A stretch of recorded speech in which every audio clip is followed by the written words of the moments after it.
Black Star Network is here. Oh, no punches! I'm real revolutionary right now. Support this man, Black Media. He makes sure that our stories are told. Thank you for being the voice of Black America, Roland. Stay black. I love y'all. All momentum we have now, we have to keep this going. The video looks phenomenal. See, this difference between Black Star Network and black-owned media and something like CNN. You can't be black-owned media and be scared. It's time to be smart. Bring your eyeballs home. You dig?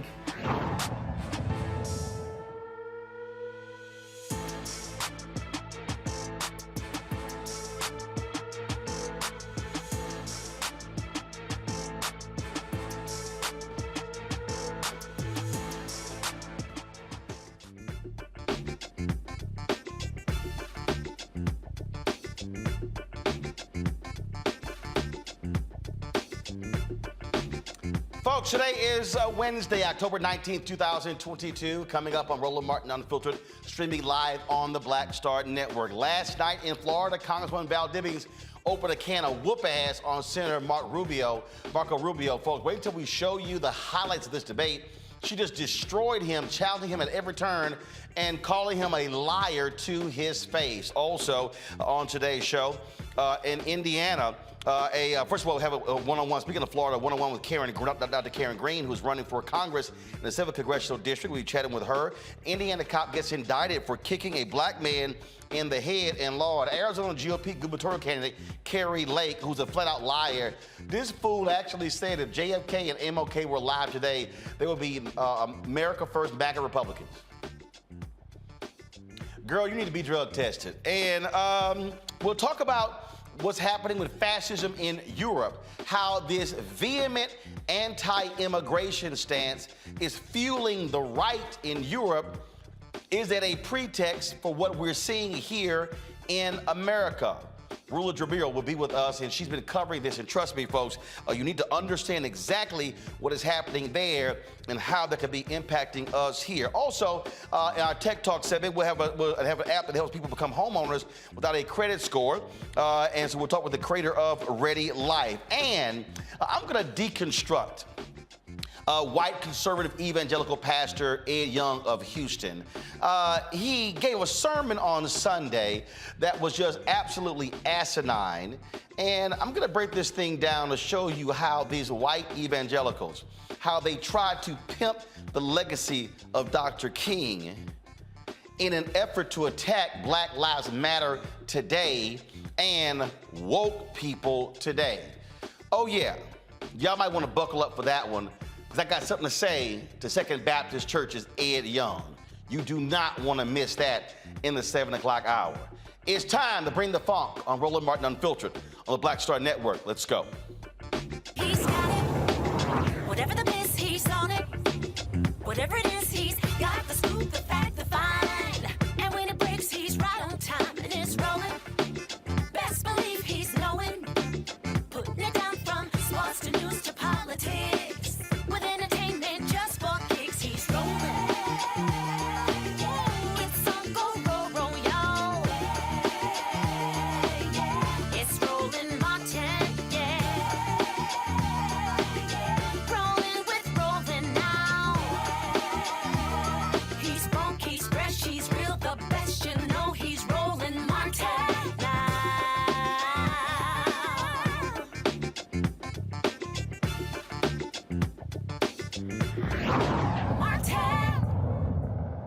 Some folks say debates don't matter, that voters are not moved by these debates. But if you were watching last night's debate between Senator Marco Rubio of Florida and his Democratic challenger, Congresswoman Val Demings, you could see exactly who is the one candidate who has the guts to stand up for voters.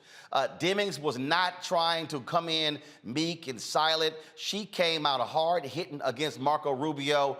And trust me, I can guarantee you today, his ass is hurting because she put her foot, both feet firmly planted in his behind. Roll it. Of course, the senator who has never run anything at all but his mouth would know nothing about helping people and being there for people when they are in trouble. No one planned the pandemic. But our response to it is everything. Individuals were hurting, families were hurting, businesses were hurting. We passed the CARES Act, which the senator supported. There were some problems in the CARES Act with the Paycheck Protection Program that you love to take credit for. Some say it was poorly written. Some say it didn't help the people that it was supposed to, didn't save the jobs that it was supposed to. There was a way to fix the problems in the PPP through the American Rescue Plan and help people that were in trouble. But you played politics, Senator, and you did not do that. Your number one job as a United States Senator is to protect the health, safety, and well-being of the American people. You've been at it for 24 years. I know the senator, look, and I'm really disappointed in you, Marco Rubio, because I think there was a time when you did not lie in order to win. I don't know what happened to you. You know that is not true. My first term in the United States House, I passed legislation to help law enforcement officers with mental health programs. Your first term in the Senate, you voted to turn Medicare into, basically to abolish it, and then turn it into an underfunded voucher program. And then you gave the biggest tax break to the richest of the rich and said you'd pay for it with cuts to Social Security and Medicare. Why are these people going out there and massacring people? This is the same. Because a lot of people own AR-15s and they don't kill everyone. I understand, sir, but I want to go to don't. Congresswoman Demings for 60 seconds. You know, people who are the families of victims of gun violence just heard that, and they're asking themselves, what in the hell did he just say? Senator, you used the Pulse nightclub shooting as your inspiration to run again for the Senate in 2016. Pulse is in my district. And yet, you've done nothing to help address gun violence and get dangerous weapons out of the hands of dangerous people. Florida, after Parkland, after you made promises that you had no intentions on keeping to the parents of Parkland, Florida passed legislation raising the age to have an assault weapon, passed red flag laws that we've seen 7,000 plus instances where they've been used now. Our primary responsibility is the safety of Floridians. And Senator, 24 years in elected office, and you have not yet risen to that occasion. And then when asked about it, you say something that makes no sense. Now, as a police detective who investigated cases of rape and incest, no, Senator, I don't think it's okay for a 10-year-old girl to be raped and have to carry the seed of her rapist. No, I don't think it's okay for you to make decisions for women and girls. As a senator, I think those decisions are made between the woman, her family, her doctor, and her faith. Thought I wasn't going to start my closing arguments with the last couple of things the senator said were just not true. And let me say this. I stand on this stage tonight as the daughter of a maid and a janitor. Had the awesome honor of being the first in my family to graduate college, served at the police department, worked my way up through the ranks to become the chief of police, serving in the House and now running for the Senate. Only in America is my story possible. I just happen to believe that every person, regardless of who they are, deserves the opportunity to succeed, deserves the opportunity to make it. The senator will pick and choose winners and losers based on their ability to pay to play. He talked about pharmaceuticals. He voted against legislation that would help reduce the cost of prescription drugs and help cap the cost of insulin. Damn. My panel, Robert Patillo, Executive Director, Rainbow Push Coalition, Peachtree Street Project, Joe Richardson, Civil Rights Attorney, Monique Presley, Legal Analyst and host, Make It Make Sense with Monique Presley. Glad to have all three of you here. Damn, Robert. Marco got smacked around by Trump when he ran for president and just got waylaid by Congresswoman Val Demings. And what I appreciated She didn't go into this. A lot of these analysts and these strategists, oh, you're a woman, so don't go in strong because don't go in as the angry black woman. No, her righteous indignation served her well in this debate. You're absolutely correct. You know, we're right in the middle of the Rainbow Push Coalition Peachtree Street Project 23rd Annual Creating Opportunity Conference that started today. So earlier I had the pleasure of talking to Sherry Beasley, who's running in North Carolina, as well as Jamie Harrison, DNC chair. And this is the fire that we're talking about bringing to the midterms. This is the aggression that we're talking about bringing to the midterms. We can no longer keep running as if we're in the 1870s. The distinguished gentleman from Florida takes the floor. You have to call out these lies in very plain and simple terms. Val Demings could have been more powerful. She was standing out there for switch because Marco Rubio looked like a little kid getting red after lying and getting caught red-handed. I'm trying to figure out why Val Demings wasn't the VP, but that's a personal thing with me. I thought she would have been an outstanding choice for that. But I think people in Florida are seeing a very clear contrast between somebody who will kowtow and bow down and be obsequious before Trumpism, before DeSantisism, before the far right wing of the party, and somebody like Val Demings, who's going to be a voice strictly for the people of her district, and people of her state. Understand that she's able to. That you cannot do those attacks about defund the police against Val Demings. You can't say Democrats are soft on crime against Val Demings. You can't talk about women's reproductive issues against Val Demings if you're not ready to get red. So I'll be surprised if Marco Rubio shares the stage again with her before the midterm elections. This race was already within the margin of error, 2 to 3 point race. I'm hoping this gets those national Democratic figures to pour money into this race, pour money into the Sherry Beasley race, pour money into Mandela Barnes, into Charles Booker. We have a chance that we've not seen since Reconstruction in this country, where 10% of the United States Senate could be African American if we win these seats around the country. And I think this is the time when we do a lot of debating on Twitter and Instagram and everything else about what would be the perfect political platform for African Americans. Getting 10% of the Senate in the hands of African Americans, I think, is the place that you start with it. The thing here, Monique, as I look at this, I think about the debate that Congressman Tim Ryan had against J.D. Vance when he went at his throat and was absolutely on point.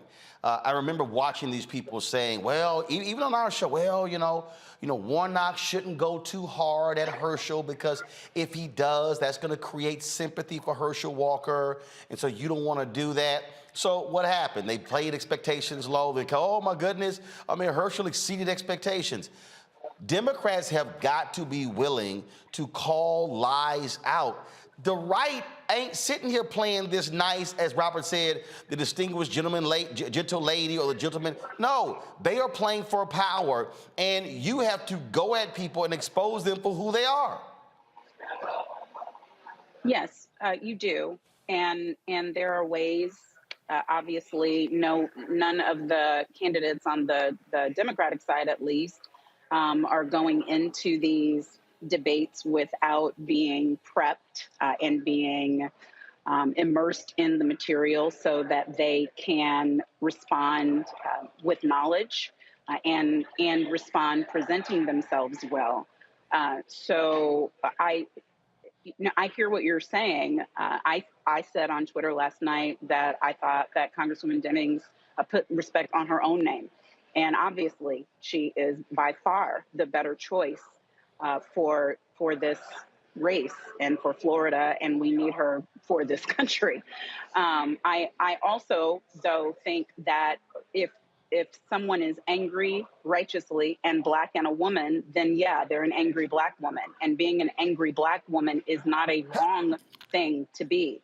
But if you're going to be an angry Black woman, then you have to know that buys into the tropes, and that is the delicate balancing test that any of us, the tightrope that any of us who are women and Black in leadership deal with. If we show no emotion at all, then we are emotionless. If we show too much emotion, then we can't handle ourselves and can't think logically and rationally and be calm and be decisive. If we show anger as an emotion, then obviously, we're raging, we're angry, etc.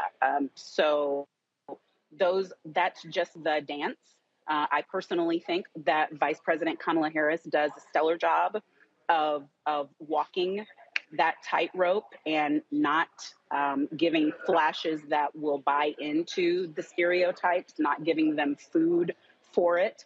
And I think that Congresswoman Demings did a stellar job of challenging him last night. Would I have wanted her not pointing her finger if I had been her debate coach? Absolutely. Would I have wanted to try to get her to frown less because I knew that they would zero in on it and show it, and that would be the only pictures that they would show? They would never show her smiling.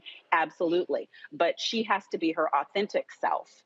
And her authentic self, I hope, is what will connect with enough voters for them to understand that the reason why she's giving the emotion and the reason why she's got the hand gestures and the reason why he looked very, very scared is because these are serious times and a serious person is required, and she's that person. Well, here's the thing, Joe. I mean, look, part of the thing about anger and righteous indignation is being pissed off. Is standing up for people. And when you have a weak-kneed individual like Marco Rubio, who has done nothing but kiss the ass of Donald Trump, you have got to show that contrast. And we hear it all the time. Folks I want to see a fighter. I want to see a fighter, someone fighting for me. Well, hell, I kind of got to show you some fight in order to do so. And so I think she was just on point. Well, I agree. And, when Donald Trump is a fighter, Donald Trump doesn't even have to speak in complete sentences, and he gets credit for being a fighter, right? At the end of the day, Val Demings came to scrap, okay? And she proved that she wasn't no punk. And the fact of the matter is, Marco Rubio looked like a punk. He looked punk. His countenance changed. All of it changed. And one of the things that Democrats have to figure out is that the Republicans, you can disagree with everything that they say, but they really go for theirs, right? And sometimes we have to decide not to be milquetoast because the truth is the truth. And I'm going to be plain spoken and I'm just going to lay it out. That way, you know where I stand. And there's a difference between, some people make a choice. Let's be kind of sort of the middle of the road and walk a line and toe a line. And some of us have to do that in our business. And when we're trying to get over in court or, whatever it is that we're trying to do, some of us will walk that line or whatever else. And from a political standpoint, to draw more people in. But here's the thought. Why not go strong? Be who you are and excite the people that would come out and vote for you. See, because I think that the numbers are there for her to win, but she's got to drive the people out. And I think the best way to drive people out is to create the contrast, to show who she is, being a fighter. She's got something to say about what officers ought to do and how they feel about guns. She's been one. She's got something to say as a woman and as a detective about what should happen with children that are raped. And there's actually a seed planted that will produce a baby. She should be talking about that, and she should be talking about that with passion, because to the point that was made, she's damned if she does, and she's damned if she doesn't. So if it's in her heart to do it, she might as well do it. Here's a perfect example. When we would talk about how you fight, I look at what's happening with the economy right now. Look at the polling data where a lot of people say they're trusting Republicans more when it comes to fighting inflation and dealing with the economy. But the reality is, I think Democrats have been quite weak in terms of how they have been framing this, what's going on. I'm going to show you this here. So Representative Katie Porter, she was actually questioning someone in Congress, breaking down where we stand today when it comes to inflation and how corporations are doing this. And Biden can't do a damn thing about this. Harris can't do anything. Democrats can't do anything. And what is actually driving inflation? Again, this is how I believe you have to actually establish a narrative and then go after folks. Watch this. According to this chart, what is the biggest driver of inflation during the pandemic? The blue is the dark blue is the recent period. It would be corporate profits. And what is that percentage? It is 54%, and that number does stay that level of high if you update that number to more recent numbers as well. So over half of the increased prices people are paying are coming from increases in corporate profits. Yes, the unit price index is reflected in corporate profits as opposed to other costs. And how does that compare to historically to other periods of inflation or over other periods of economic time? As reflected there and in other analysis, it is significantly higher in this recovery, 11.5%. And what is it today? 53%. So I want to make sure everyone in America understands this chart. What is a unit labor cost? The cost, wages and associated work costs. So we could just wages. What is a non-labor input cost? A variety of things, including maintenance and investments. Okay, so I have to buy the stuff to make the widget. I have to have a factory. I have to keep the lights on. I have to hire someone to make the widget. That's this stuff. And this is what I add on top. Now, former Labor Secretary Robert Rice has consistently talked about why we are in the condition that we're in right now. In the UK, inflation is at 10.1%. The new prime minister, she came in and she says, oh, first thing we're going to do is cut taxes. Folks, that completely blew up the economy of the UK, and now they're scrambling, and she might not be able to survive. You want an understanding of what's happening, even when it comes to oil prices? Check this out. Oil companies made $70 billion profit just in the last quarter. Here's President Joe Biden. So my message to oil companies is this. You're sitting on record profits, and we're giving you more certainty. So you can act now to increase oil production now. The third thing I'm doing is I'm calling the oil companies to pass the savings on to consumers. Consider this. In the second quarter of this year, profits at 6 of the largest producers, publicly traded oil companies, were more than $70 billion. That's $70 billion in just one quarter, 90 days, $70 billion. So far, American oil companies are using that windfall, the windfall of profits, to buy back their own stock, passing that money on to their shareholders, not to consumers. In fact, in the first half of the year, those same companies spent $20 billion buying back their own stock, and most importantly, buying back the most significant buyback in the last almost a decade. That's great if you own a lot of stock in an oil company or if you're an executive in an oil company. You know, what I don't quite understand here, again, Monique, we see what's going on. We see the record profits. We're actually seeing how all of these companies have been announcing record profits, and they keep raising prices. The reality is this here. All of these companies are trying to make up for what happened the last 2 years in the pandemic. You've got folks on the right saying, oh, it's Biden, it's Harris, it's Democratic policies. The policies literally have nothing to do with these companies raising it. And I just think that I just simply believe that Democrats have not been aggressive enough at telling the American people what the hell is going on. And the fact of the matter is, if the Democrats lose the House and the Senate because of the economy, because of gas prices going up, because of inflation, because of food going up, ain't a damn thing Republicans can do to stop it unless the companies stop raising prices. Yeah, I mean, but what would you suggest? Easy. What I would suggest is, on a consistent basis, actually articulating that over and over and over again. The problem is, what they often do is they speak in terms of, you might mention it and then you don't hear for actually 2 weeks. Oh, we're trying this. No, you must use the bully pulpit to actually hammer that. When you look at the polling data, literally right now, you're seeing an 18 to 20 point gap where voters in these polls say they're trusting the Republicans more when it comes to the economy. Who voted against capping insulin at $35? Who voted against the $1,500 going to households in this country? Who voted against infrastructure? Who voted against a number of these things? A lot of the economic items that the Biden-Harris administration has done, Republicans have actually opposed, and now they're sitting here, hey, can we get some of that infrastructure money? Can we get some electric vehicle money? Can we get some of that? And they actually voted against it.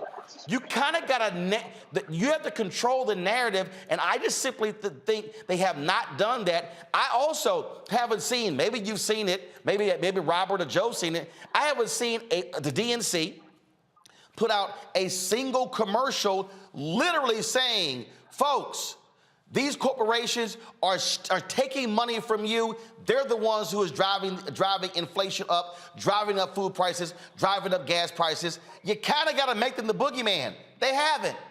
They've soft shoot it. Right. Well, I mean, that is said from the White House. daily, and Well, and damn through sure ain't multiple forceful sources. enough.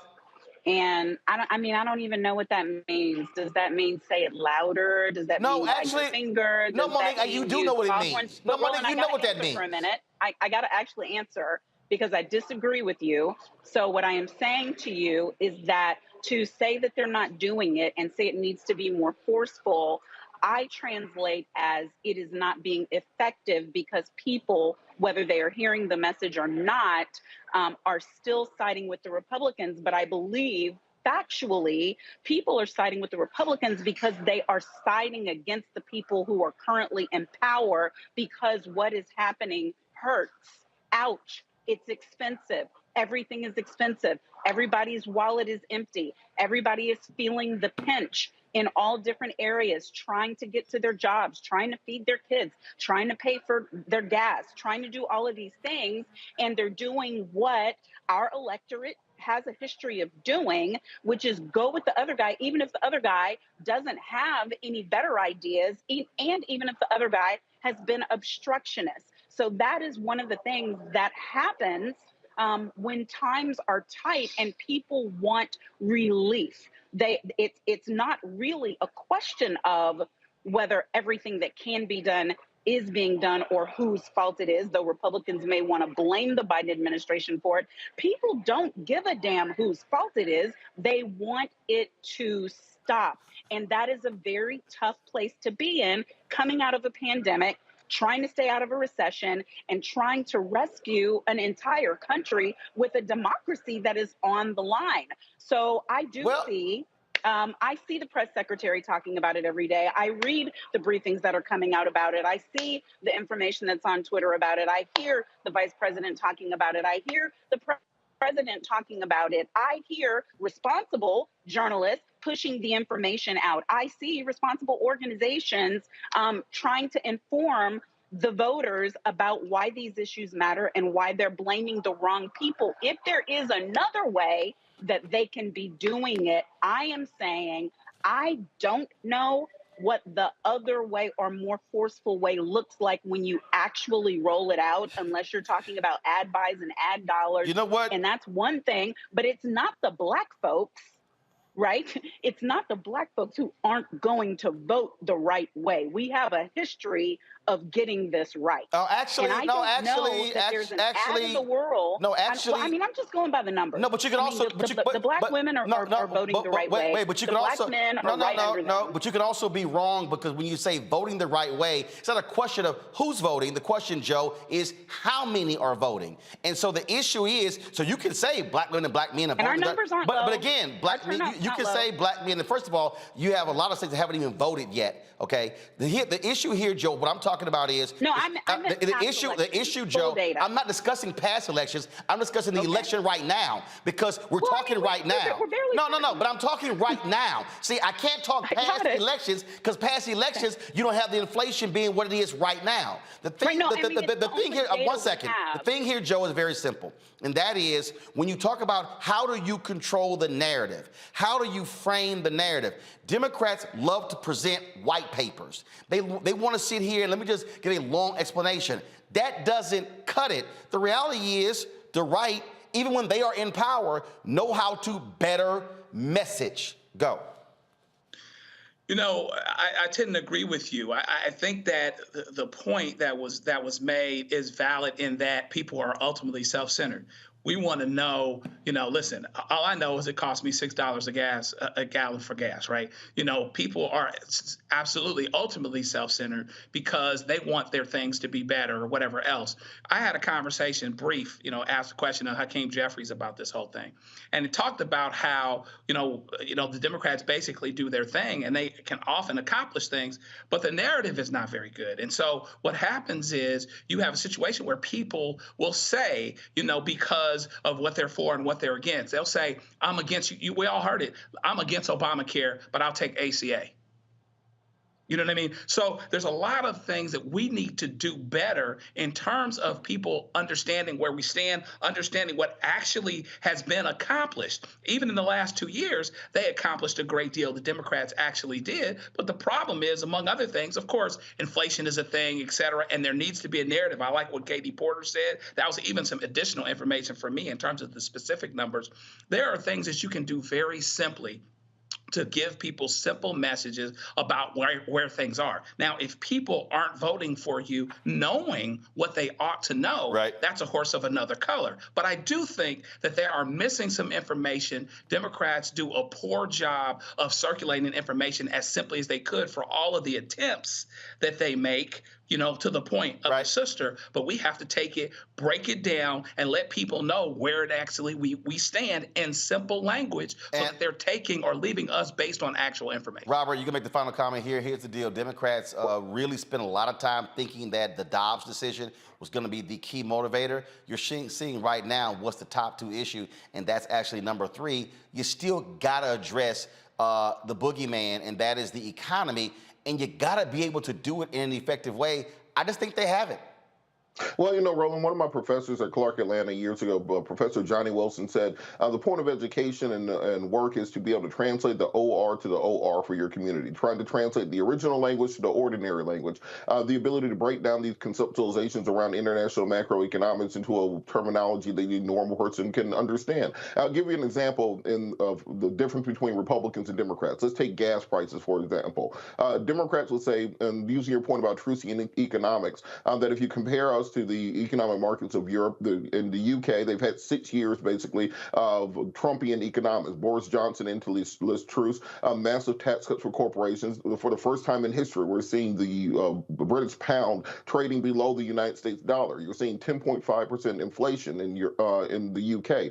The equivalent price of gas per gallon there will be around $12 a gallon compared to the $3 a gallon that we pay here. This is as a result, of course, of the OPEC plus cartel cutting oil production by 2 million barrels a month. You're talking about Russia, the 8th largest oil producer in the world, being taken off the market, and that's the result. And then combine that with corporate profits, that's how you get the gas prices. That's how Democrats would explain it away. Republicans would just say, drill, baby, drill, and keep it moving. So until you can condense that entire conversation on international macroeconomics into something along the lines of drill, baby, drill, and energy independence, it's difficult to articulate what's really happening, because the Republicans speak on about a 3rd grade level. Studies have been shown on this. Democrats have a bad habit of talking on a college freshman level, which makes it difficult to connect with voters. We saw this in the Warnock versus Walker debate, where Senator Warnock was making a point about reproductive rights, and then Herschel Walker just had to say, but there's a baby up in there.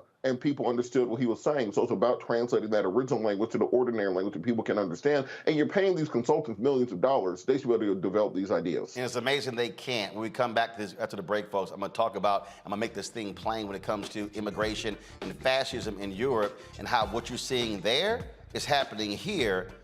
And it was happening there last 10, 15, 20 years. I keep warning y'all.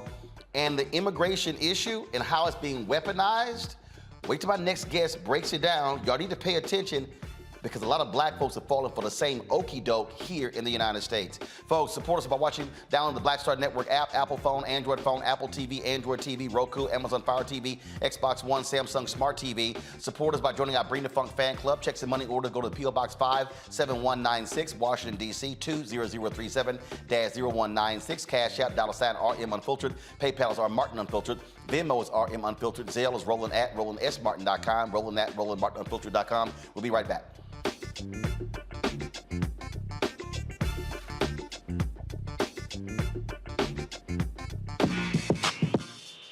When we invest in ourselves, our glow, our vision, our vibe, we all shine. Together, we are black beyond measure. Welcome to Atlanta, one of the most expensive housing markets in America. But rather than help out, Brian Kemp cashed in. He made hundreds of thousands of dollars in real estate. His net worth skyrocketed.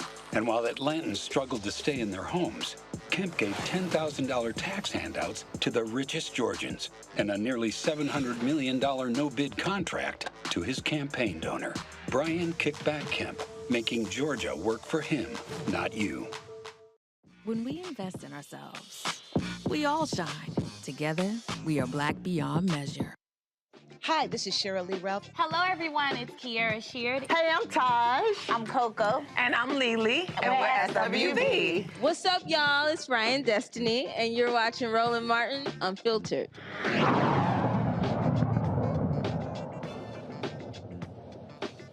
The European Union's foreign policy chief, Joseph Borrell, is denying comments he made last week were racist. Borrell called Europe, quote, a garden and most of the world a jungle that could invade the garden, okay? This is what he actually said. Europe is a garden. We have built a garden. Everything works. It's the best combination of political freedom, economic prosperity, and social cohesion that the humankind has been able to build. There's three things together. The rest of the world, and you know very well, Federica, is not exactly a garden. The rest of the world, most of the rest of the world, is a jungle. And the jungle could invade the garden. And the gardeners should take care of it. Should take care of the garden, but they will not protect the garden by walls, by building walls. A nice small garden surrounded by high walls in order to prevent the jungle coming in is not going to be a solution, because the jungle has a strong growth capacity and the walls will never be high enough in order to protect the garden. The gardeners have to go to the jungle. The Europeans has to be much more engaged with the rest of the world. Otherwise, the rest of the world will invade us. He came under intense criticism and issued this apology. The growth of this lawless world in disorder is what I meant when talking about the jungle. My reference to jungle has no racist, cultural, or geographical connotation. Indeed, and unfortunately, the jungle is everywhere, including in Ukraine. We must take this trend seriously, and that was my message to the students. Now, what's been happening in Italy, they've elected a fascist government there. You look at what's happening, the rise of the far right in France and other European countries. A lot of that is being fueled by their hatred of immigration.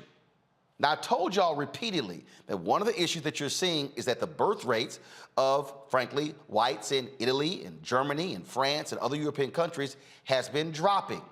Well, what happens for your society to continue? You need people. There's a resistance and an anger to immigrants who are coming into those countries. This has been happening for the last 10, 15 years, and what you're seeing happen in Europe, you're now seeing happen in the United States. My next guest is Rula Rubio, an award-winning journalist and visiting professor. She joins us now from New York. Rula, always glad to have you. I mean, you've been, I get your tweets. You hit me with the DMs, and I see them. And you've been breaking this thing down, and too many people have been ignoring the language and ignoring what's happening here. And what you have is you have individuals who literally on the right are yelling, oh, they're stealing our culture. They're taking our way of life. They're snatching our country back. You can literally look at Make America Great Again and the rhetoric of the right in America today and compare it to what you're hearing from the right in Europe, and it's the same.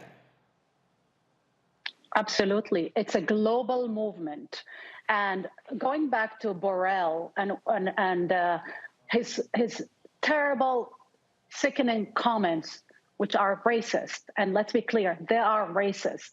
He doesn't even understand that they are racist. He wrote them down. They posted them on their website. It was part of his speech. He's not realizing he's using the same rhetoric that's been used in the past against anybody that is different in Europe. He doesn't mention that Europe had two wars, World War II, and they cracked down on their minorities. They oppressed them. They burned them alive. They put them in gas chambers.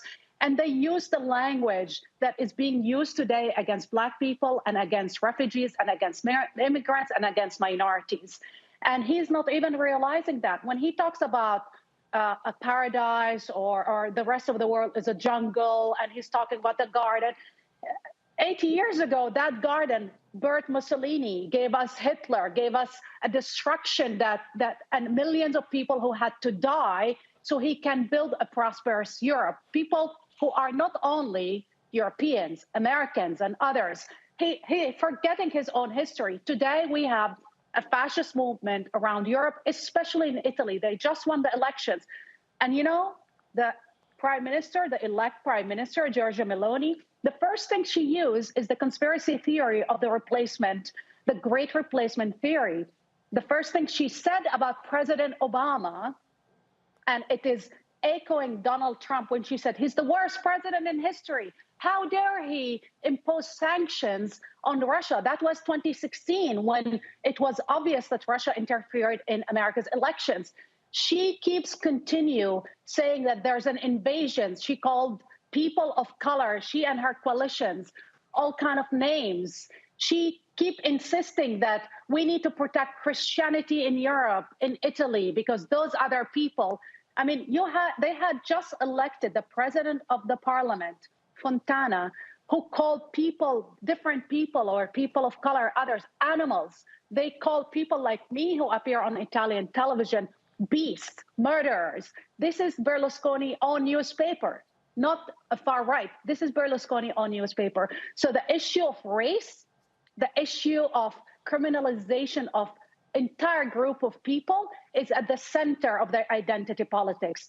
And they use fear, hate, paranoia to basically push the idea that people like us, like you and me, and even people like President Obama, and anybody that is different is a threat, an existential threat that needs to be eradicated. And that is the essence of his speech. And when you look at, go to my iPad, you look at Michael Flynn, who was National Security Advisor for Trump, how Michael Flynn goes local to spread Christian nationalism. And when you listen to the rhetoric, what you're seeing in America right now, Rula, you are seeing white folks who are angry about the browning of America, who are is driven by white fears, which is why I wrote my book. And what's happening is it's driving the politics. And I'm even having to deal with black folks who are like, oh, Roland, you're supporting illegal immigration. No, I understand the reality of history. The fact of the matter is this. If anyone with a brain looks at the United States of America, and if you look at how in more than 12 states, the average white death rate is higher than the average white birth rate, you have to have people in the future in order for you to continue having a country. I've explained this before. In China, 30 years ago, they imposed a one-child per family rule. What's happening today? China's going, oh shit, what did we do? Why? Because the population is aging out. They have fewer people to replace them because they limited the number of children being born, and now they're having labor shortages in their manufacturing facilities because they don't have the people to replace the folks who are passing away. Folks, you don't have why are small towns in America dying? Okay, companies are leaving. Young people leave those places. So it's largely older white people in these middle of the country towns and states. This is what happens with demographic shifts. And so we have to understand when the politicians are pushing those buttons of fear and folks are responding, it's leading to them voting out of fear and voting based upon racism and bigotry. It's happening in Europe, and we're seeing it in the United States.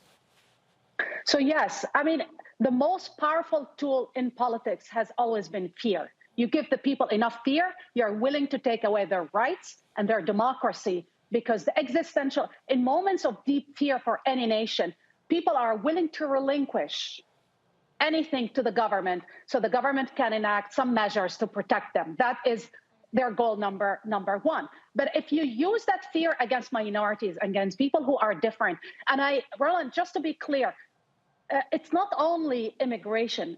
The first time we start hearing this critical race theory and basically the conspiracy theories is when Black folks like us became visible, became part of the media, and we start using our voices. There you go. We start electing Black folks. I mean, the whole white nation and Sarah Palin and the threat that Obama somehow was a Muslim, was different, was not American. The birther movement, it's happening in Italy, all over the world. I mean, it's not a coincidence. The first journalist to be threatened by this new prime minister of Italy was myself. She actually threatened to sue me publicly over the fact that I point out to the fact that she's criminalizing all immigrants. I point out to her statement, and I point out to the fact that her father was himself a criminal. He was a trafficker. This is a confirmed news that came out in the Spanish newspaper. And she's like, oh, my father, I never met my father. Well, guess what? It's not about her father. It's about that fact that she points out to few immigrants' crimes to criminalize all of them by saying they're all criminals, they're all murderers, they're all rapists, or they're all bringing crimes, and just build a wall of fear and paranoia. And then guess what? That opens the door. She's using that as electoral tool, as a campaign weapon to whip fear and racism and paranoia. One of her coalition partners is Salvini. They both actually endorsed torture. They both endorsed sinking rescue ship in the Mediterranean Sea. They both, Salvini's own party produced a candidate, Luca Traini, who became a terrorist and went in a shooting spree, and he shot people who look like me and you, people of color. So what we're seeing, that this rhetoric is becoming violence and is being used to radicalize white people who are willing to kill and die. What happened on January 6th is not an aberration. What happens in Italy with these hate crimes are not an aberration. They are the extension of this strategy that make people so radicalized against democracy and against people of color and against minorities. They just elected in the Italian Senate, the president of the Senate is a notorious fascist. He was complaining yesterday when the portrait of Mussolini, a picture of Mussolini, was hanged on a wall of the Minister of the Economy in Italy. It was immediately taken out. It was immediately removed. He was complaining, saying, oh, that's cancel culture. How dare you cancel our heritage? Mussolini! Mussolini! He goes on to saying, we're all the heirs of Mussolini. Fascism is not anymore an idea that lived on the fringes. Fascism is in government. Fascism is on the rise, and fascists want to take over democracies. It's not a coincidence they all support Putin and and his genocidal war. And Putin is about white nationalism. He is about white nationalism. So when you see Trump and CPAC and these Republicans saying, oh, if we take power, we're going to stop funding Ukraine against Putin, Putin is about white nationalism. Precisely. And that's not a coincidence that all of these guys are allies. That's why the fight, this is a fight for the soul of democracies, not one democracy. And there's a huge coalition of these ethno-nationalists, fascists, let me explain it clearly, fascists who want to destroy democracy here at home and overseas. That's why they are willing to support Putin and all of his cronies around the world. And the thing that I fear the most, that most people are underestimating the threat. Most people don't realize because they think, oh, Italy's far away or this. It's not. These ideas are becoming global, and these alliances are becoming even more obvious and more visible.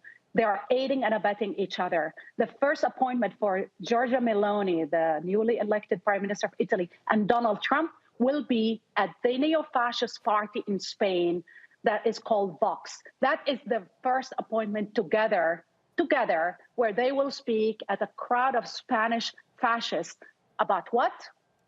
About their coalition and how they're supporting each other. After January 6th, Giorgia Meloni looked at the destruction, looked at the death and the violence that was unleashed by Trump and his allies. And instead of distancing herself from him, she said, no, I prefer him to Biden. I prefer him. She's telling us who she is. And when people tell you who they are, listen to them. Questions, Joe, you're first. Your question for Rula. How do we get to the good people? And by that, I mean, you know, there are people that are well-intentioned, regular, everyday people, but they are absolutely driven by fear, right? And what has happened is we fear what's not familiar to us. And there are so many people in this world that are scared to death of being overrun by people that don't look like them or people that don't think like them, or at least they're being told that they are. So how do we get to those people, particularly when from government to government, there are some things that in America we take for granted, which frankly are in jeopardy as well from a democracy standpoint. But there's other regimes that are more repressive now and already. So how do we get to and influence the good people to allow them space to breathe and to understand truth in a way that can keep us going in the right direction? That's a great question. And it takes me back to what Hannah Arendt did, the best scholar of authoritarianism, when she said the difference between who are the perfect subject of these autocrats, of fascists, basically, the people who cannot distinguish between truth and falsehood, between fictions and basically truth. And I think we need to tell people the truth. We need to talk to them. We need to engage with them. We need to invest more and more in educating them. Because the truth is, most of these people, once you explain to them the facts, they're reasonable people, they're thoughtful people. And it's not a coincidence that Donald Trump said, oh, my favorite people are the least, educated and not educated, because he is preying on their fear. Fascism is all about preying on people's fear and prejudice. So how do you dismantle that? You dismantle their fear and prejudice by appealing to their common sense, by actually explaining to them and doing what we're doing now. Continue the conversation on every platform. Continue pushing this and educating people about what really fascism did to them. Many people in Italy think Mussolini was really not that bad, that he built nice buildings, that he brought law and order, that he brought prosperity. It's all a lie. He brought destruction, death, genocide. He murdered his own people. He deported people. He unleashed all kinds of thugs and destroyed democracy. But you know what? When they start playing with what we need to read, history books, when they start banning certain books, when they start basically interfering in the educational programs, you know what they're trying to do. They're trying not only to whitewash their crimes of the past, they're trying to control the future. And we cannot allow to let them do that. So I'm actually pleading with all of you to continue contacting all of our colleagues on major news networks, continue doing these conversations on every platform, because this is the last weapon we have to continue creating awareness about the big threats, what they're doing, their crimes. It's not a coincidence that all of these forces supported the Iraq War and basically led to the destruction of the economy in 2008. So you have major crises. Right. Then you have the handling of the pandemic. All of these crises were basically who were in charge of these and who caused all these crises.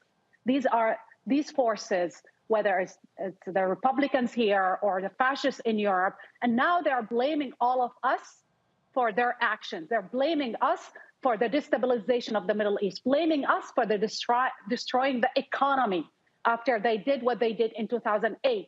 They're blaming us for the handling of the economy and the inflation and they won't take responsibility. So they're pivoting to identity politics. We need to explicitly call them out. Well, and that's precisely why they, fake news, you attack the media, because if you discredit media, people say, oh, I can't believe you, even when it's true. Monique, go. Question, Monique, then Robert. No, I guess I was just wondering with respect to the particular comments about the jungle of the rest of the world. I have to admit, when I first listened to it, seeing it on its face, I kind of understood it, and that I believe that some of what we see happening in the United States with police violence against civilians, with over-incarceration, with lawlessness, with insurrections, is barbaric. And I just wondered whether you disagree with that as compared to the way that things are in other places that also consider themselves to be democracies and civilized, or if it's the fact that the particular phrase he used was offensive, or just from the person because you know the history. Rilla? So what he was saying precisely, and I want to quote him directly, he said, Europe is a garden, and the outside world is a jungle that wants to invade us. Okay, so I'm not, and if you think this is a chief, this is top diplomat, this is Europe's top diplomat that's supposed to be diplomatic in his statement. He's of a certain age, but I lived in Europe for a long time. The way they depict people who look like you and me, Monique, they call us animals. They call us monkeys. In Parliament, in Italian Parliament, the only woman of color that's ever been elected was called monkey, orangutan, in Parliament by another minister. I was called on national television by the same guy who's part of the far-right government, by the same guy. His name is Calderoli. He said, I don't know what's her name, this woman. I refuse to answer her questions because she is, and he used the N-word on national television. There is racism in America, but you cannot compare it to racism in Europe. The racism in Europe is brazen, blatant, and widespread and normalized. I was the only woman of color appearing and still appearing on Italian television. The amount of racist attacks, xenophobic attacks, misogynistic attacks under my house, and one of the reasons why I moved to America, under my house, my child and I would go to school and would read this writing, Italy is for white people. That was not 30 years ago. That was just a few years back. The amount of hatred towards people of color in Europe is astonishing. In France, recently, the French government decided to give back to the Algerian government basically the bones of Algerian people who were beheaded by the French government. They gave back the skulls recently. Think of that. Just recently, they gave back the bones, the remains of these people who fought France during the era of colonialism. They beheaded them, they brought back the bones and took them back home with them. And recently they gave them back. People in Europe, especially minorities who are European, who are of color, considered not only is a threat, we're dehumanized on a daily basis. We're not only dehumanized. Last week, the main newspaper put my picture on, and that newspaper belonged to Berlusconi, coalition partner of this woman who just won the election. He's in government with her. They called me Islamist, de facto calling me a terrorist. They called me a Taliban. They said Intifada, Me Too, like making all kind of misogynistic reference as well. But above all for them, I am always called the N-word. Because for them, I am not even human. Rula, didn't the black woman just quit the national team? And because they've been saying she's Italian. Thank you. And they've been saying, she's not a real Italian. She's black. She's black. She is the most famous athlete. She won all kind of awards. She was in tears crying, quit the national. Her name is Paola Agno. Her father is Nigerian and she is Italian, full Italian. In tears, she quit because they called her the N-word after she won for Italy under Italian flag. She won for them. She quit the team. They called her the N-word and said, why are you even Italian? How come you're even Italian? She was born in Italy. She played for the team for a long time. I talked to her agent and they were telling me this woman is only 20 years old. She said she cannot take it anymore. She's on the brink of being broken as a human being. And we also because the kind of vicious attacks against especially women of color is more vicious than ever. And believe me, few people expressed solidarity with her. And in the media, it was like a small story. The biggest story is what Berlusconi is doing with others. The people who express solidarity with her are the people actually, like the former Prime Minister Draghi and others, and express solidarity with her.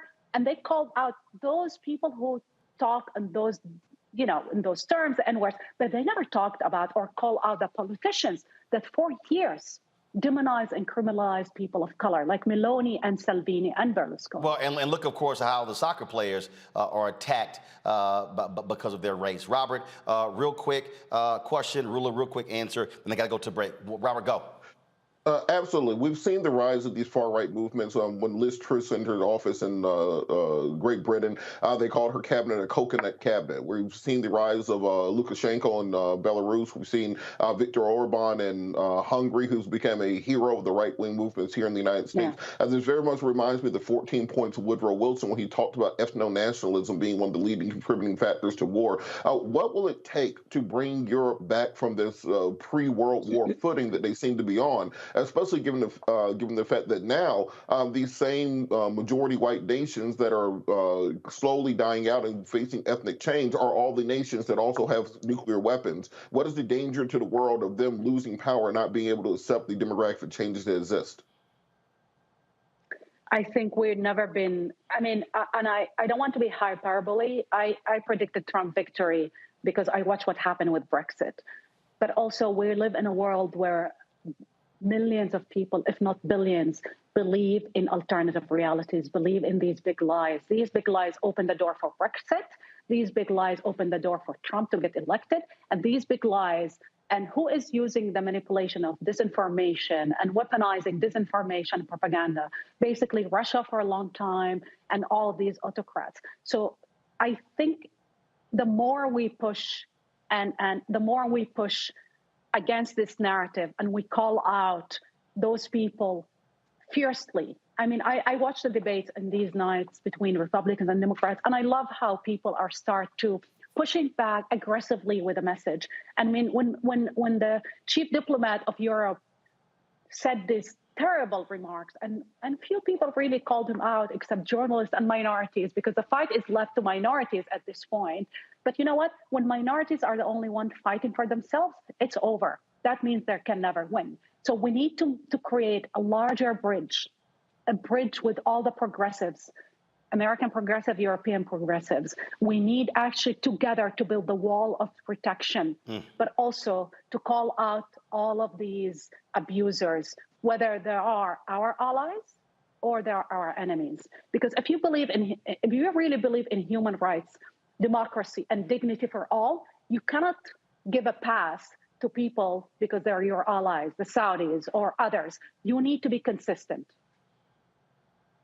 Well, trust me, folks, if y'all don't understand what's happening in Europe and the parallels of what's happening in the United States, this is all driven by white fear. This is about demographic shifts. It is about power. That's what this is all about. And so we better understand that and realize how white nationalists in America are aligning with white nationalists in Europe and other parts of the world, because they do not want to, even though the world is 2/3 people of color, we know who controls the power and the resources.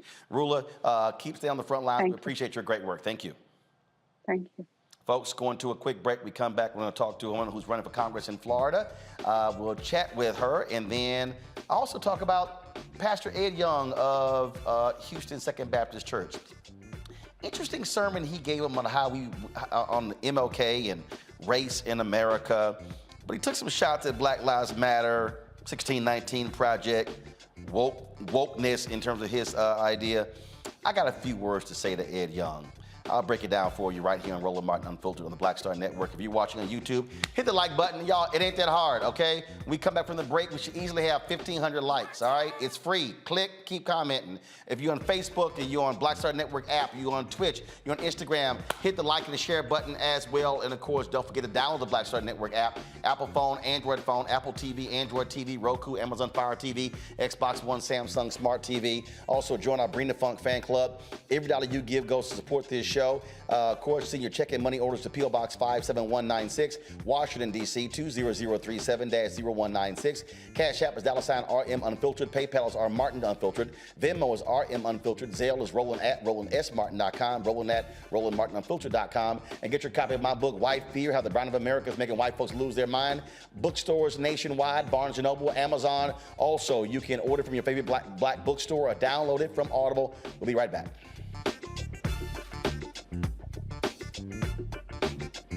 When we invest in ourselves, we all shine. Together, we are black beyond measure. Welcome to Atlanta, one of the most expensive housing markets in America. But rather than help out, Brian Kemp cashed in. He made hundreds of thousands of dollars in real estate. His net worth skyrocketed. And while Atlantans struggled to stay in their homes, Kemp gave $10,000 tax handouts to the richest Georgians and a nearly $700 million no-bid contract to his campaign donor, Brian Kickback Kemp, making Georgia work for him, not you. When we invest in ourselves, our glow, our vision, our vibe, we all shine. Together, we are black beyond measure. Black TV does matter, dang it. Hey, what's up, y'all? It's your boy, Jacob Lattimore, and you're now watching Roland Martin right now. Yee.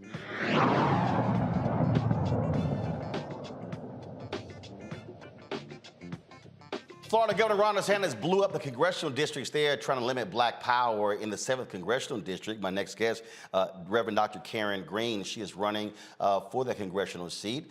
It is a competitive seat, but the question is, well, Democrats are going to put the resources in to try to actually win it. And so they run to fill the seat of former Democratic Congresswoman Stephanie Murphy. Green will face Republican nominee Corey Mills, again, in this newly redrawn district that leans more Republican. Green's campaign centers on religious freedom, women's rights, civil liberties, and access to universal health care. She joins us right now. So it's leaning Republican. So before, was it a lean Democrat district? And what changed? Good evening, Roland, and thank you so much for having me this evening and the listeners. To answer your question, it has always been a swing state. This seat was held by Stephanie Murphy, as you mentioned. In 2016, it was held for a long time by John Michael, almost 20 years. So it's fair to say that it was a Republican held seat, but for the last since 2016, Congresswoman Murphy held this district. We won it by landslide 2 terms before, and then you just said it. DeSantis did that draw the line for us here in the state, where this district went from being a 4+ Democrat to now seen as the opposite, a 5+ Republican. The demographic changed. We now went from having the fraction of Orange County, which, as you know, has UCF. This is comparable to what they did with Val Demings district. They literally tore the I-4 corridor up and pulled away this space. This is the first time, as you know, Stephanie Murphy is in fact an immigrant as well and myself, you can hear from my accent, I'm Jamaican. I currently serve as one of the vice chairs in the Florida Democratic Party.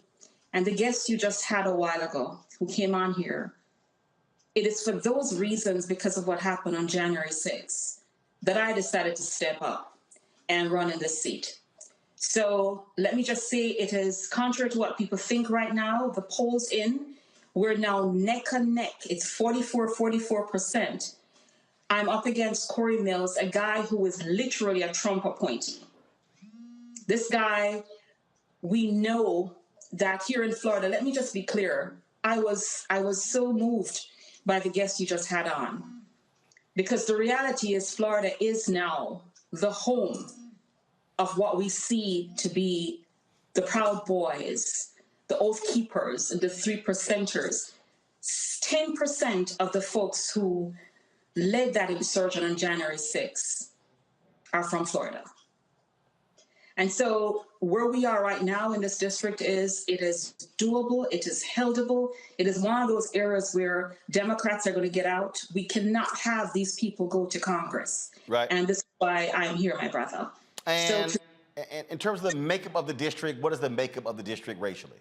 The demographic is this. We have approximately 50% of white voters.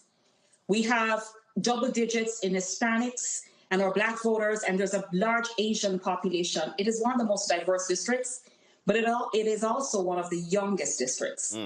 The average age the majority age is 39 years old. And what that tells us is that the generation of what we know was the call in 2015 to make America great again, they don't have, you know what that was about. Yep, of course. We all know what that was about. This district is an educated voting district.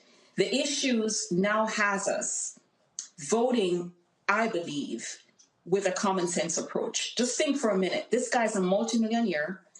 I just got in this race.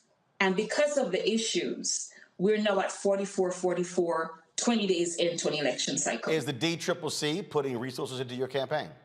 Let's talk about that for a minute. Let's talk about that. You said it when we got on this call. Initially, before we got into what looked like the gerrymandering, the D-Trip has not yet moved towards this district. The D-Trip initially, we went through the discussions looking at viability. I ran in a race that had 4 Democrats. I was the most viable, winning at 45% of this primary for people. And it's fair to say that I believe people have just given up a lot in Florida. I say this with experience. As a vice chair, one of the roles I've had is to make sure we showed people that Florida was not a throwaway state. Not because we housed Donald Trump, we have DeSantis as a dictator, we have Rubio and Scott, but we have common sense, educated people here who love democracy and freedom, right? And the bottom line is that I'm still waiting. I'm having discussions to this day. I have been in touch with them. I got the kits, you name it. But then we looked at the race to see 9 Republicans from out of Florida, millionaire funded, ran in this district. And so for some reason, folks didn't see it. Remember, Congresswoman Stephanie Murphy, who held the seat since 2016, decided not to seek re-election. So for some reason, it appeared to many people in this country as an unwinnable race. Now, within the last 5 days, we're seeing this because of all the endorsements. We're here. There's no question. If there's anybody who could bring the unity in this district, that's why I'm here, brother. It certainly, I would hope that that Democrats can understand that you got to put money into the districts if you're running neck and neck, because if you don't run, you can't win.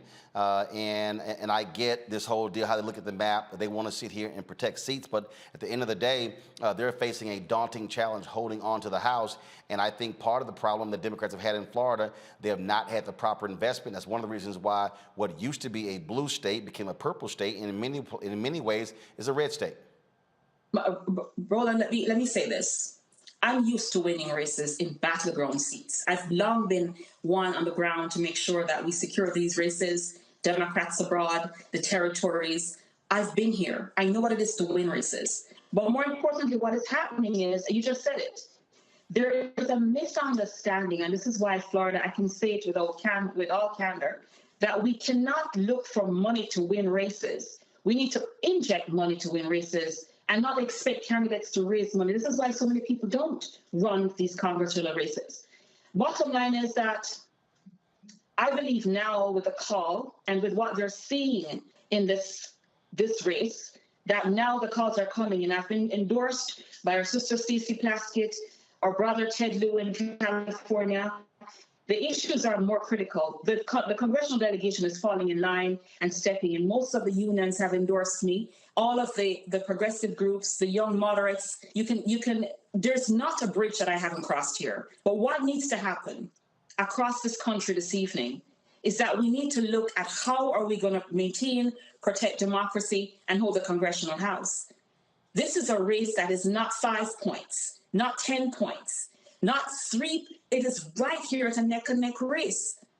There's no way we continue to let this kind of a movement happen. And let me just say it. I'm the first Black woman, because there's no question. I don't deny who I am. I was born in Jamaica. I'm an immigrant living the American dream.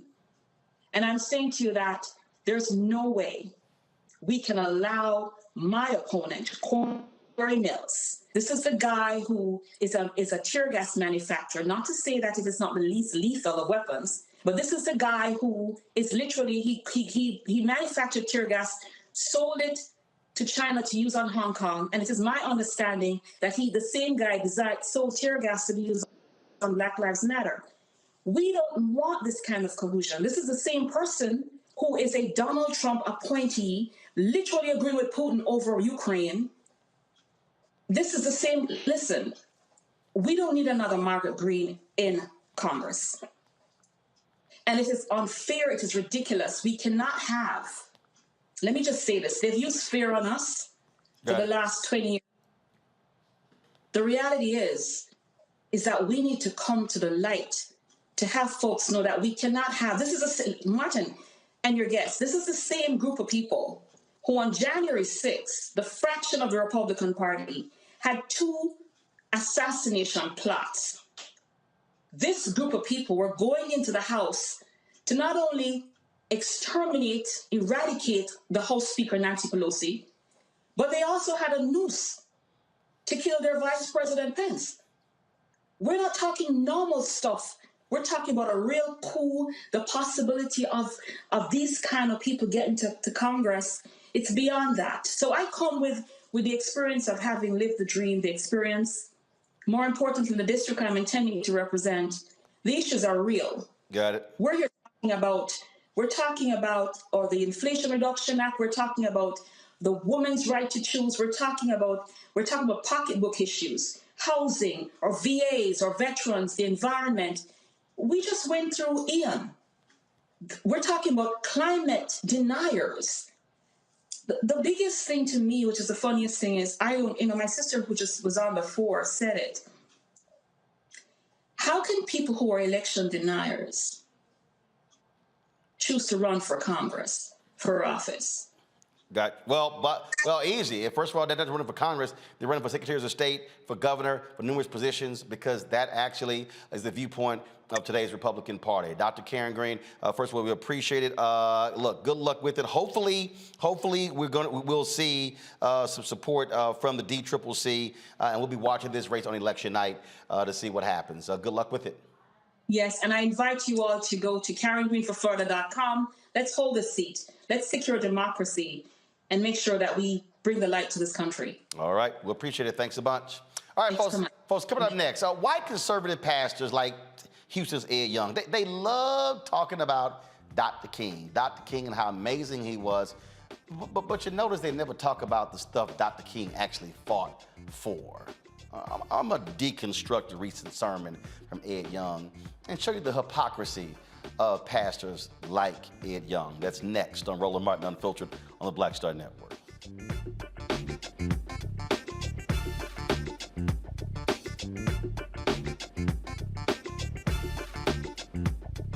When we invest in ourselves, we all shine. Together, we are Black beyond measure. Welcome to Atlanta, one of the most expensive housing markets in America. But rather than help out, Brian Kemp cashed in. He made hundreds of thousands of dollars in real estate. His net worth skyrocketed. And while Atlantans struggled to stay in their homes, Kemp gave $10,000 tax handouts to the richest Georgians and a nearly $700 million no-bid contract to his campaign donor. Brian Kickback Kemp, making Georgia work for him, not you. When we invest in ourselves, we're investing in what's next for all of us. Growing, creating, making moves that move us all forward. Together, we are Black beyond measure. Hey, I'm Deion Cole from Blackest. What's up? I'm Lance Gross, and you're watching Roland Martin Unfiltered.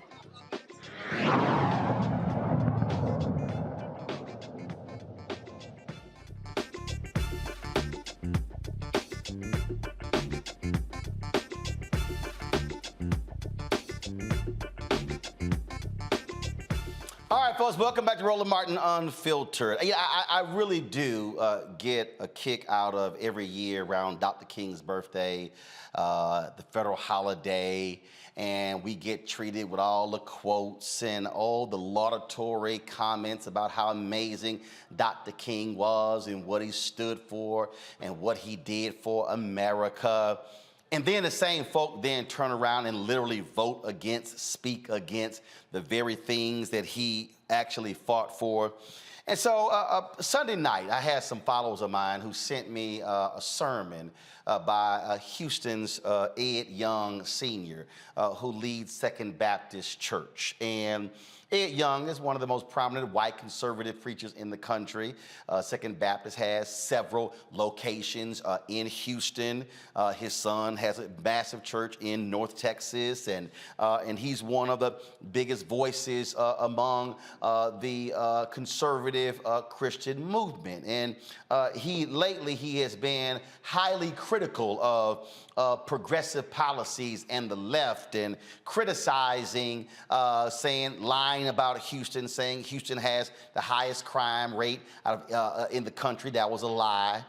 Telling folks we should be opposing cash bail. I mean, all kind of BS from the pulpit, constantly lying. He's been checked by Houston Mayor Sylvester Turner on several occasions as well.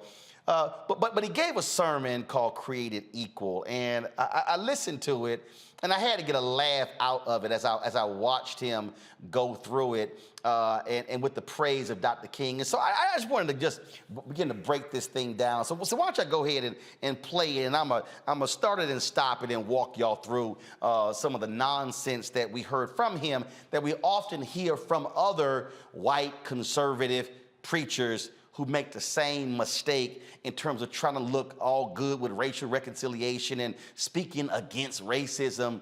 But it's amazing how they ignore a lot of other stuff that happens. But go ahead, let's start it right now. Yesterday, I went back and I looked at 400 years of life in America for the African American who was brought over here as slaves. I sort of knew all that, but I didn't have any concept of the length of the bigotry, the prejudice, the inhumane way Americans treated fellow human beings made in the image of God. Because if you know your history, slaves first came over here in 1619, and I do not buy the 1619 phony history. That's not what I'm saying. But they came. Stop right there. Stop right there. Stop right there. First of all, Ed Young, y'all, is 86 years old. He was born in Mississippi. He pastored in South Carolina. How in the hell are you unaware of the treatment of African Americans in the United States? You were born and raised in Mississippi. Really? Now, y'all notice right there how he mentioned the first slaves coming in 1619, and then I don't mean that phony 1619 history project. Notice how he slid that in, okay? See, this is what they do. See, their anger is at Nicole Hannah-Jones and all the other folks who participated in that, because what folk like Ed Young don't like is the rest of the story. They don't want you to hear. And so maybe, Ed, the reason you didn't fully understand the depths and the treatment of Africa, how African Americans were being treated, because the 1619 Project didn't exist. Maybe because you were presented a whitewashed version of American history. So as opposed to trying to throw shade at it, maybe you should spend some time reading that. Press play. With the settlement of Jamestown, the Massachusetts Bay Company, and they came primarily for profit and for gold. A little later, We know about Plymouth Rock when pilgrims came because they loved Jesus and they wanted to worship freely and independently in a new land. So a totally different ballgame. But in Jamestown, the secular invasion of our country, they brought with them slaves, first slavery in our history. And then we know from that moment, listen, roughly 250 years. Just hold on to that number. 250 years we treated fellow human beings made in the image of God as if they were animals, and sometimes worse than we treat our own animals.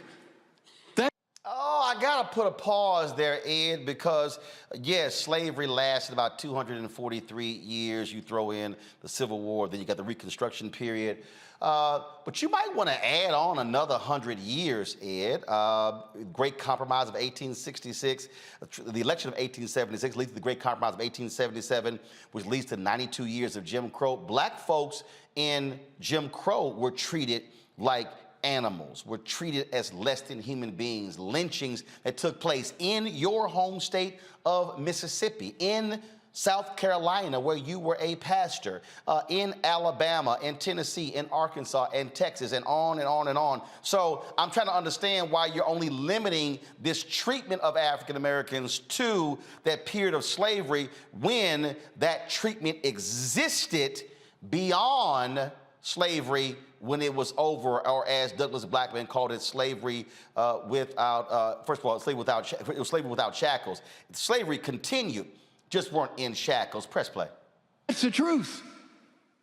The Constitution was written by wealthy men, intelligent men, supposedly God-fearing men, but 8 out of the first...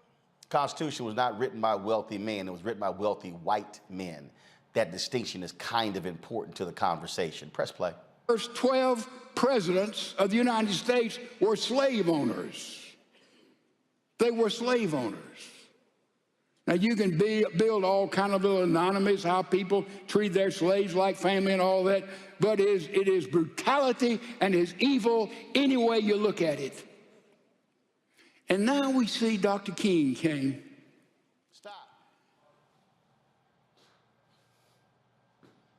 I'm sorry.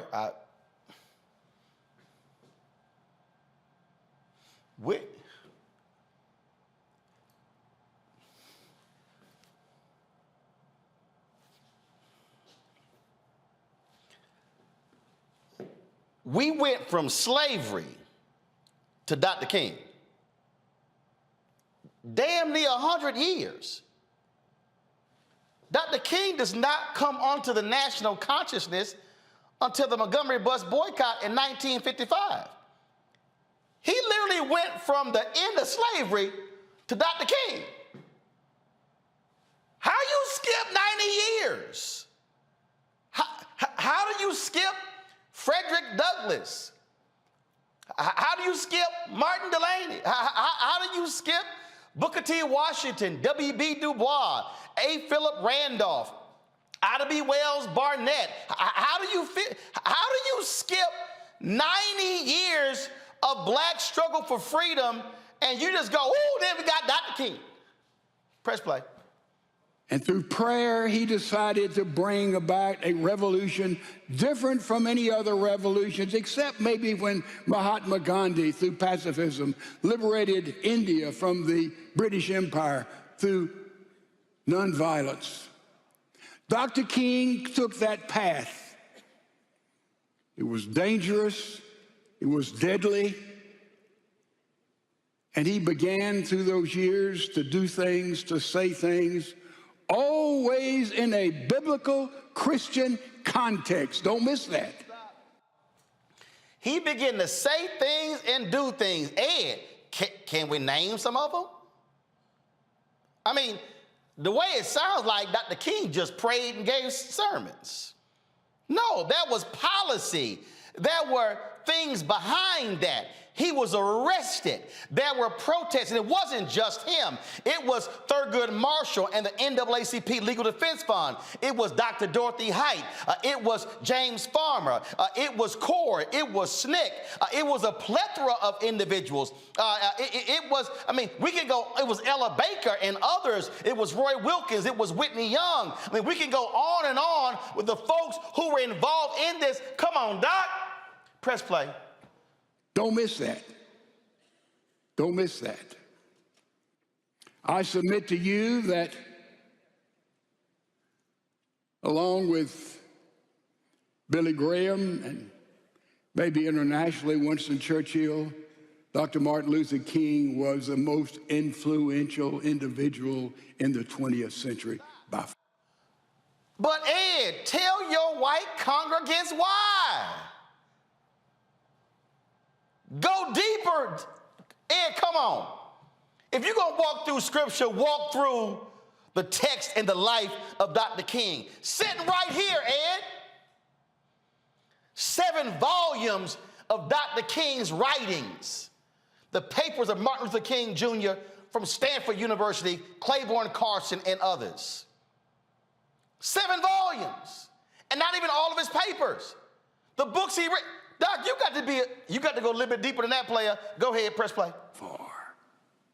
He saved America. He preached the gospel. He was indeed a great man. Dr. King did not save America because he preached the gospel. Dr. King and others redefined America because they chose to stand up and fight for freedom and equality and fight against white supremacy, fight for the poor, fight for the folks who have been ignored. He didn't just preach the gospel. The Bible, Ed, says faith without works is dead. You can't stand before your congregation and give a sermon about Dr. King's faith and ignore his works and not mention that. But there's a reason why you don't want to mention his works. Because his works then contradicts what you believe today. Press play. Martin Luther King speaking at Southern Methodist University 2 years before his assassination, 1966. He said, a doctrine of black supremacy is just as dangerous as a doctrine of white supremacy. God is not interested in freedom of black men or brown men or yellow men. God is interested in the freedom of the whole human race. The creation of a society where every man will respect the dignity and worth of personality.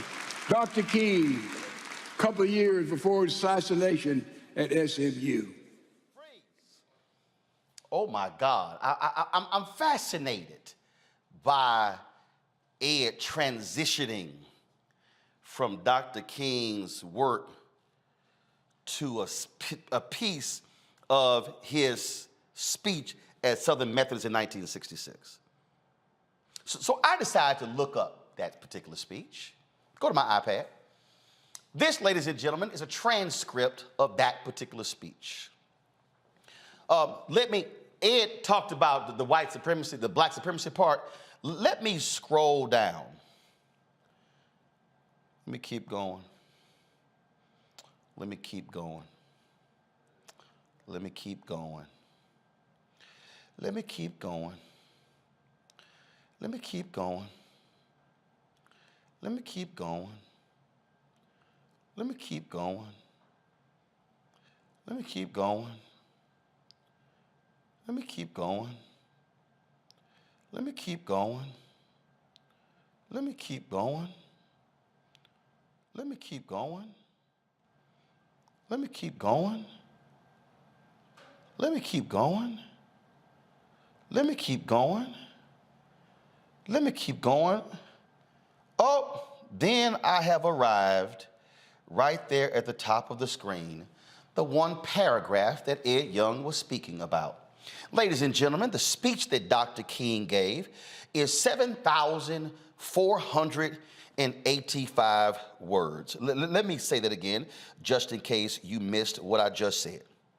The speech that Dr. King gave at Southern Methodist University is 7,485 words.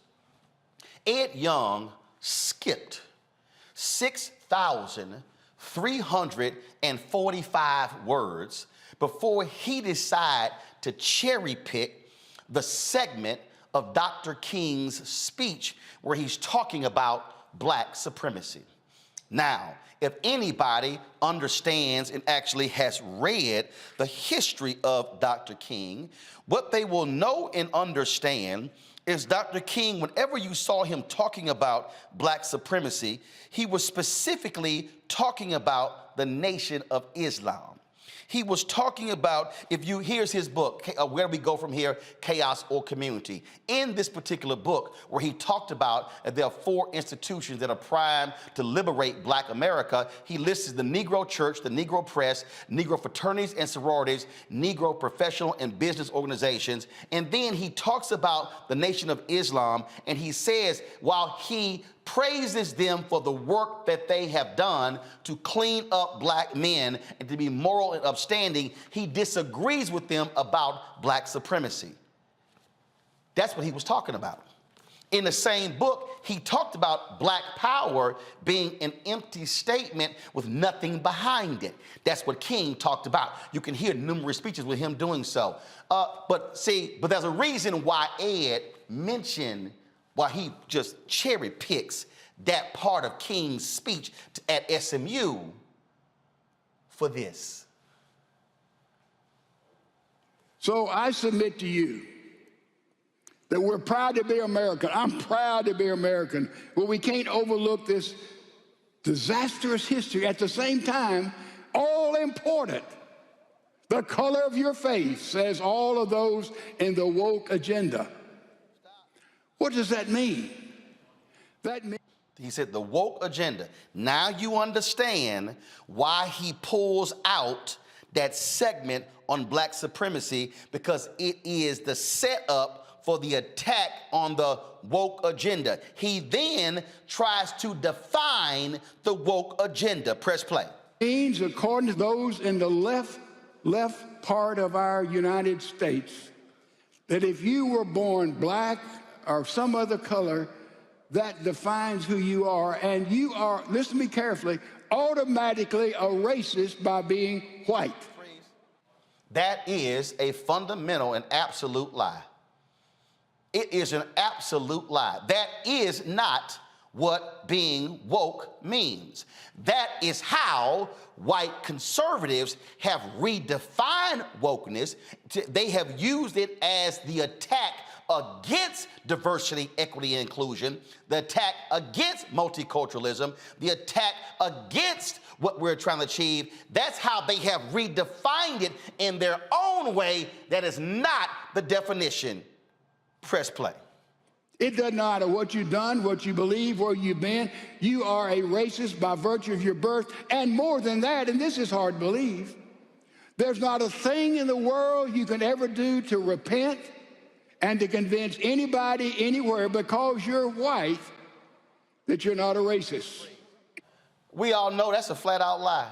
We've had Jane Elliott on this show. We've had Tim Wise on this show. We've had others on this show. We know that there are white brothers and sisters who are involved in the fight for equality. That is simply not true. We know for a fact James Reed was beaten to death. A pastor from Boston was beaten there in Selma, standing up for voting rights. We know white woman Viola Liuzzo from Michigan had her head blown off coming back from Montgomery back to Selma. We know, again, that other white folks who were killed during the civil rights movement, and we know folk today who are involved in protests, who are on the front lines, who are not black. Sorry, Ed, you simply are wrong, and that's a flat-out lie. But when you have your own definition of wokeness, now we understand why you were utterly confused. Hit play.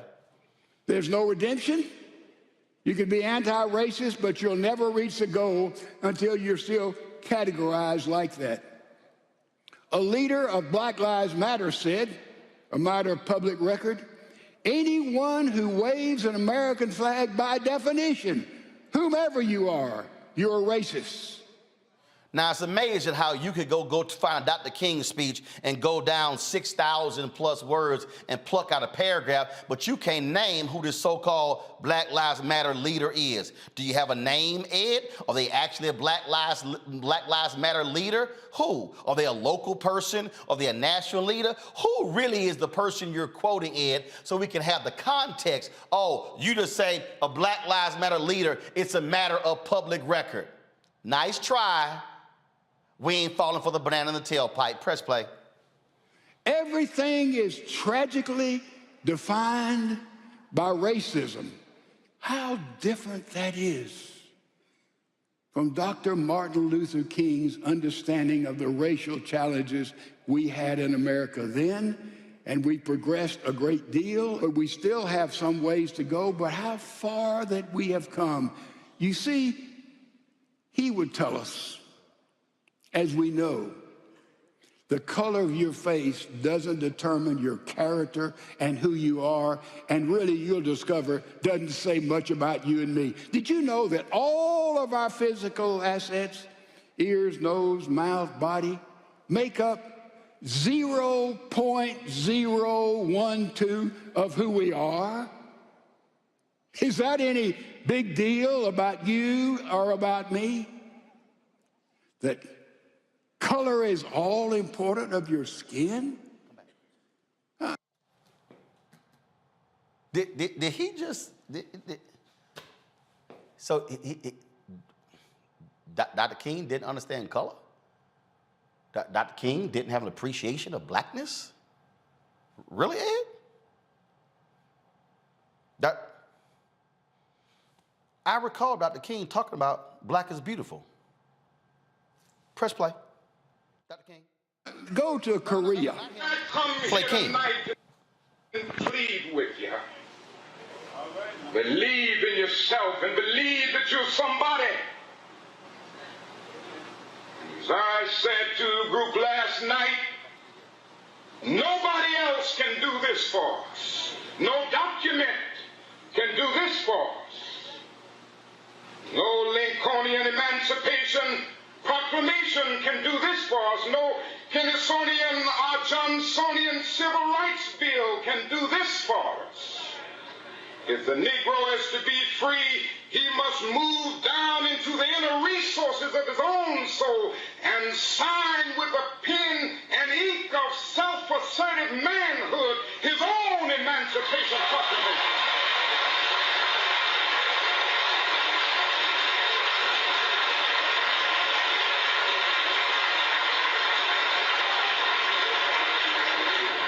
Don't let anybody take your manhood. Be proud of our heritage. As somebody said earlier tonight, we don't have anything to be ashamed of. Somebody told a lie one day. They couched it in language. They made everything black, ugly, and evil. Look in your dictionary and see the synonyms of the word black. There's always something degrading and low and sinister. Look at the word white. It's always something pure, high, and clean.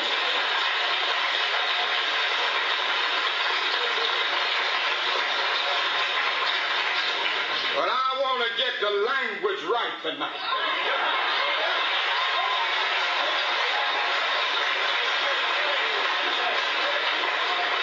I want to get the language so right that everybody here will cry out, yes, I'm black, I'm proud of it, I'm black and beautiful. What MLK says right there absolutely contradicts Ed Young. But I need you to understand what Young is doing. Young wants to present this sanitized, this civil rights mascot view of King. He wants to strip Dr. King of his radicalness. He wants to take it away, and he wants to be somehow given credit for addressing the issue of race when, no, what you're doing is you are actually ignoring what King's life was actually all about, the issues he actually confronted and dealt with. If y'all watch the rest of this sermon, what you will hear Ed Young continuing and going on, talking about different aspects, talking about how God created one race. Absolutely. Oh, he'll mention how race is a construct, and he'll talk about that in a certain way. There's a certain point in his sermon where he talks about how the white supremacists are almost out of business, mentioning the KKK. Really?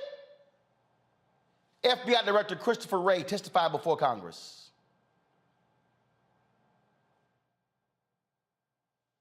Play it. This is the FBI Director talking the last couple of years. Listen. The HVE threat, the homegrown violent extremist threat, is the new normal, and it's created a new set of challenges, a much greater number of potential threats, each with far fewer dots to connect, and much less time to prevent or disrupt an attack. These folks are largely radicalized online by the global jihadist movement. We're also keeping our eye on domestic terrorism from people who've come up with their own customized belief systems and hope to advance them through violence.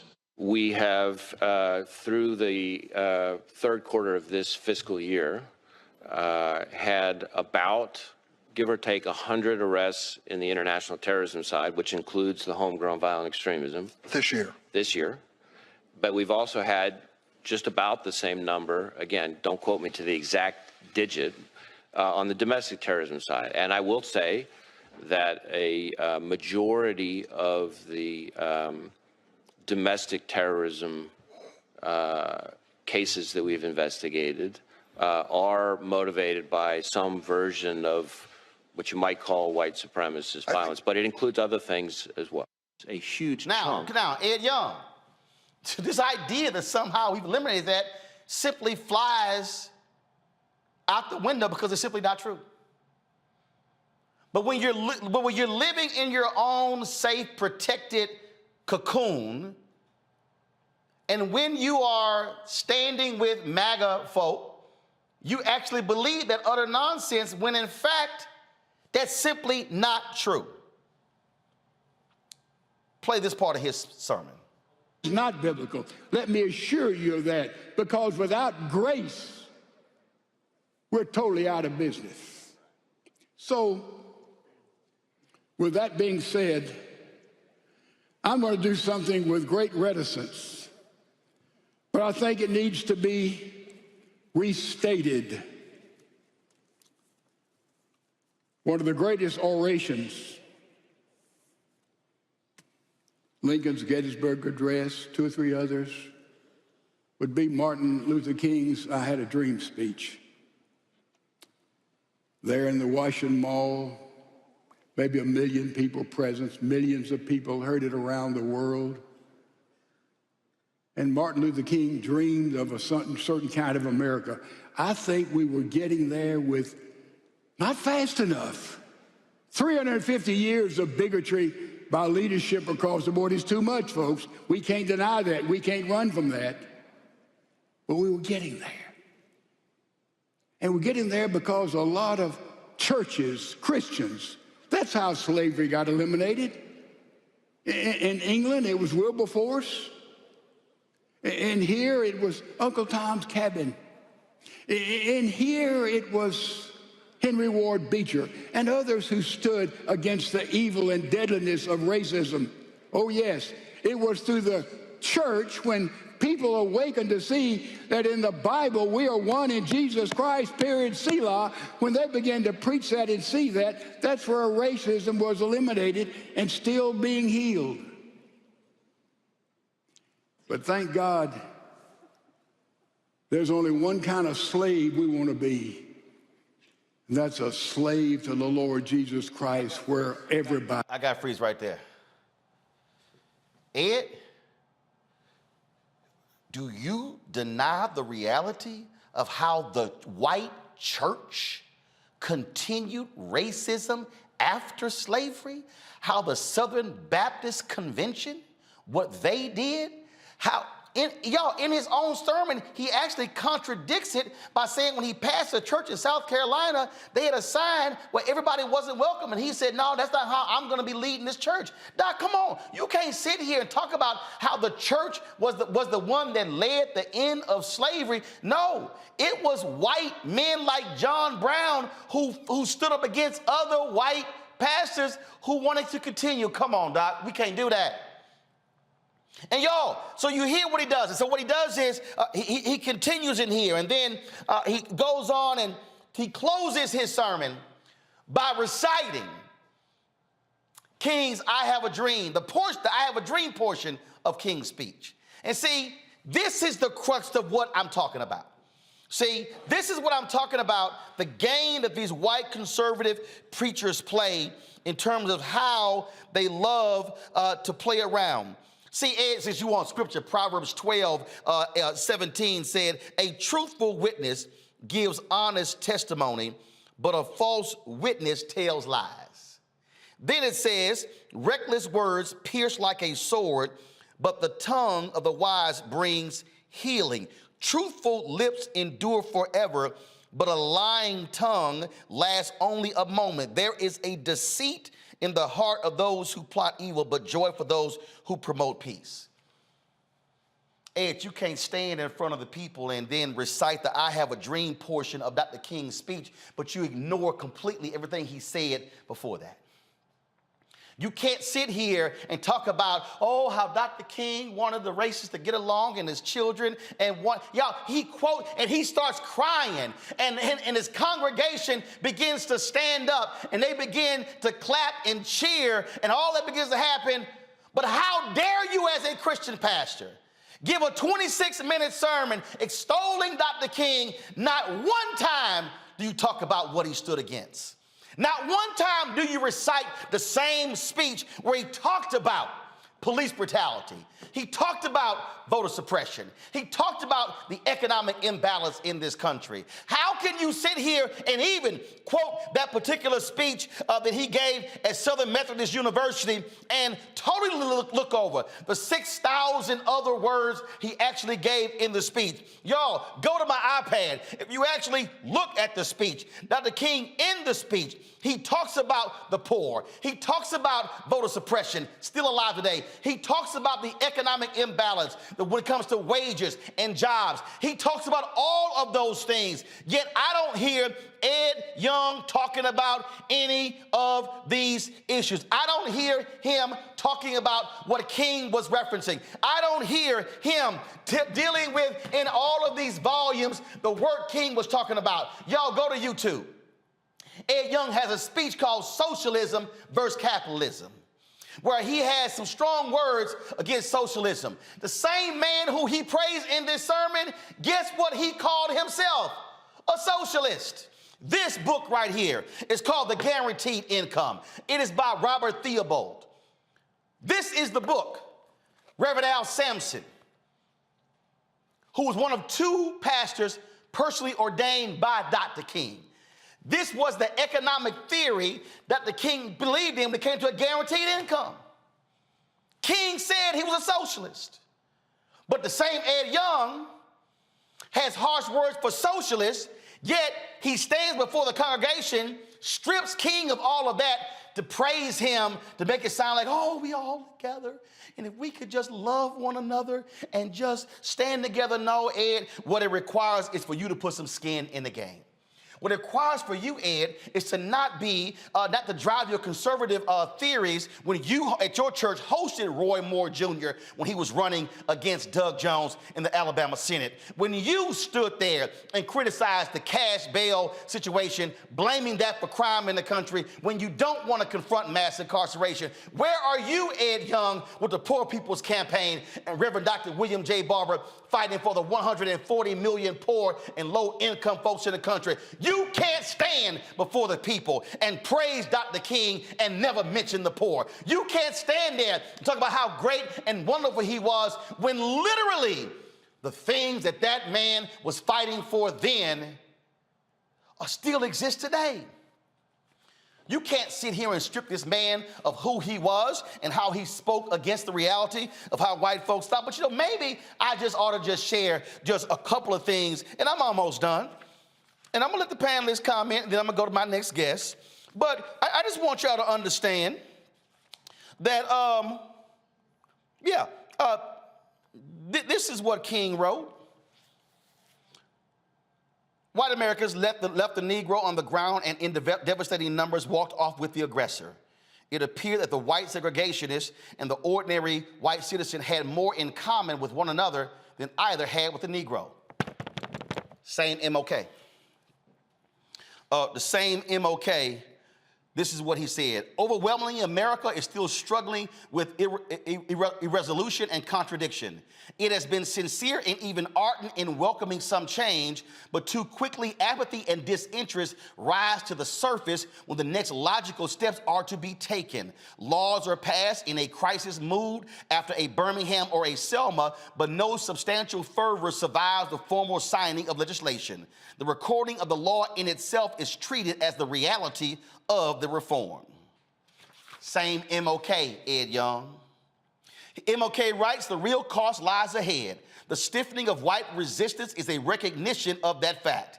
The discount education given Negroes will in the future have to be purchased at full price if quality education is to be realized. Jobs are harder and costlier to create than voting rolls. The eradication of slums housing millions is complex far beyond integrating buses and lunch counters. Same MLK.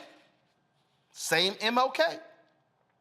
He then says in here, Negroes have proceeded from a premise that equality means what it says, and they have taken white Americans at their word when they talked of it as an objective. But most whites in America in 1967, including many persons of goodwill, proceed from a premise that equality is a loose expression for improvement.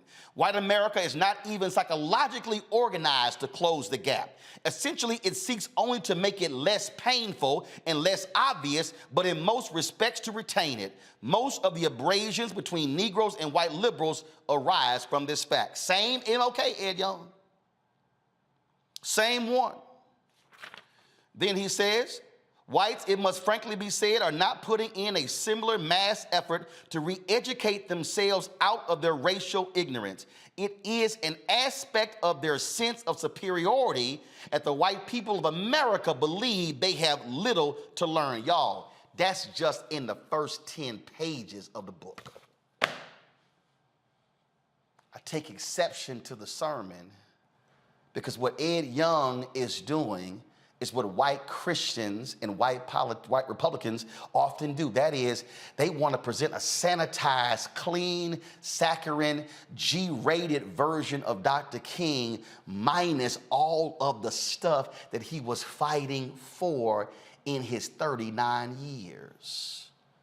You can't stand before your congregation, Ed Young, and praise Dr. King and how wonderful he was and how he preached the gospel if you never even mention the word poor. You can't stand there in your fine sanctuary and talk about how amazing he was and how he changed America if you're unwilling to commit yourself to the very things that he actually stood for. Because frankly, all you're doing, if you don't, is providing us with empty rhetoric that is meaningless. If Pastor Ed Young Sr. wants to impress me, I dare you to invite Reverend Dr. William J. Barber to your church. I dare you to invite the Poor People's Campaign and repairs of the breach. I dare you, Ed Young, to hold a 1 or 2 day conference on your campus with regards to the real life of Dr. King. I dare you to bring Reverend Bernice King to your church and the King Center and have a real dialogue. I dare you, Ed Young, to invite Reverend William Lawson and Reverend Dr. Ralph West and other pastors in Houston, other black pastors in Houston, to come in and say how you, Ed Young, are willing to stand with them on the very issues that Dr. King talked about. Don't sit here and cherry pick out of a soul speech he gave at SMU if you're unwilling to address the other stuff he talked about in the very speech. Please, Ed Young, show me where you called out Senator Tommy Tuberville for his racist comments. Please show me where you have chastised Donald Trump, other Republicans for their racist and xenophobic comments. Please show me where you are willing at the age of 86 to stand in the same spot and say, I'm willing to lift up the same stuff Dr. King believed in. If not, all you did was give yourself a 26-minute pat on the back, shed some tears at the end, and got you an empty standing ovation from your audience, and they left that church just as uninformed as they were when you started. It's simple as that. Monique, you said, I'm gonna let you start. You sent me a text saying you heard the speech and you had views on it. You agreed with most of it. Now that you heard me lay this out, you can go ahead and comment.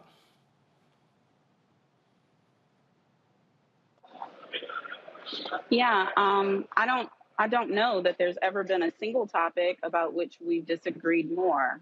I believe, as you said on my show a couple of days ago, that it's the responsibility of white people in leadership to speak and galvanize in their own communities and thereby congregations. And I see someone like a Pastor Ed Young with roughly 85,000 people in his ministry who chose, didn't have to, ain't no special day, not MLK Day or nothing like that, chose the topic of racism and the history of slavery and racism in this country to spend the entirety of his sermon and talked about slavery and the hundreds of years post-slavery and the hideous actions of the founders of this country and of those who led our country for hundreds of years thereafter. He mentioned a part that was not included in what you covered, that he is not opposed to even legislation that promotes equality. He discussed the areas in which he thought personally he had been able to assist, such as going in and leading a church that had been led by racists and white supremacists and needing to reach agreement with leadership and the leadership voting and a little more than half of them agreeing so that he could continue there, but the governor, who was a deacon, being one who did not agree. All of these stories are documented. But to me, the thousands of people in that church that day likely heard more about the plight of Black people in this country from a leader they respect than they had heard in days and days and years and years. He made no mention about plight. They may be looking at. He made no mention about plight. He didn't talk about. Why are you interrupting? No, I'm interrupting because he made no mention of plight. He didn't talk about economics. Okay. He talked about education. Okay. He didn't do present day. Okay. No, he didn't. He simply was a flyover. He spoke at 30,000 feet. Okay. He literally made no specific mention about the condition of African Americans then or now, other than we were treated as animals. He simply did not. Right. Except saying that we've come a long way, but we have further to go. Well, can you say what we might want to be doing? No. I'm not saying that he gave an anthology. I'm not saying that he gave an accurate history of slavery in America and the vestiges of it. I'm not saying that he gave an accurate history of MLK. I'm not even focused on slavery. I'm not saying he wouldn't even mention a single substantive issue Dr. King fought. All he said was he preached the gospel and changed the world. Well, as you say, it's your show. No, as I say, it's called context. No, but you keep. I know, but you had 20 minutes. I'm only trying to take 4. Well, actually, I got you. But okay. First of all, but you've had 3.5, and so okay. But you had 3.5. So I'm gonna go to Robert, then I'm gonna go to Joe. But you did, Robert, go. Well, I appreciate the effort. There's a meme going around, at least you tried. And I think that for many of these white people, as Monique said, this may be their first introduction to even the concept, particularly when you consume nothing but white wing media 24/7. And so maybe within 10% of the congregation will inspire them to go home and do a Google search and find out the full context and find out the deeper meaning, to dive deeper into it, to think of themselves differently. I think that any conversation on it has to be the beginning, but we have to keep it going thereafter. What we've seen in the last 50 years or so is I call the Disneyfication of Dr. King, where they've taken the Dr. King that actually existed and turned him into this cartoon character that they can kind of trot out whenever they need to. They usually take the I Have a Dream speech, for example, that was 1,667 words, and they just say content of character, color of the skin, and that's all they know of the speech. So it's important for us, the people who do understand, who do know, to call these things out, to make people understand that that these individuals were more than just a tagline or a hashtag or a meme, that there was deeper work that was being done, and that the entire civil rights movement wasn't just Dr. King, as Chris Rock said, that's all we learned is Martin Luther King, that there were hundreds of thousands of people who fought and thousands who died and were imprisoned and lost everything for the journey that we are on, and those are going to be turned back in the upcoming years by the Supreme Court. So it's an important conversation to begin. Now that it has begun, maybe this is where we step in and partner in and walk in and say, well, let me give you some more context. Let's bring some black ministers, Reverend Barber, or Reverend Sharpton, or Reverend Jackson in his younger days, to give the full context on what happened and start building those bridges between the two. So I will give him an A for effort. But I do think, as you said, Roland, there's a lot more context that needs to be put in there, and a lot more education that needs to be had. But we need to at least begin the conversation, since many of these people are so recalcitrant to the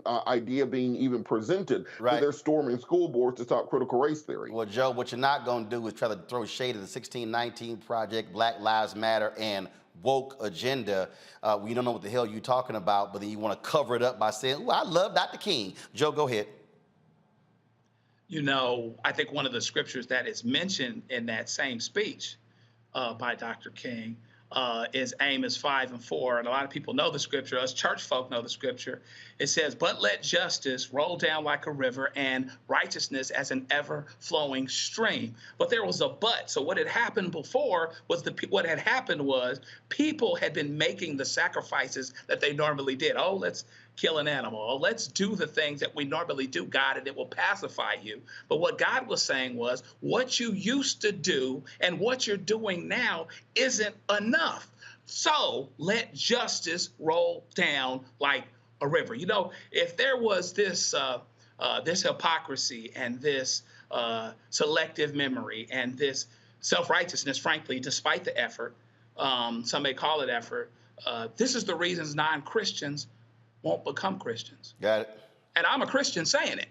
And so really, Martin was called a militant. Ask him, let's ask Pastor how he felt about Martin when he died. He's old enough to be around. Was he actually reciting the words from I Have a Dream back in 1963? I bet you he wasn't.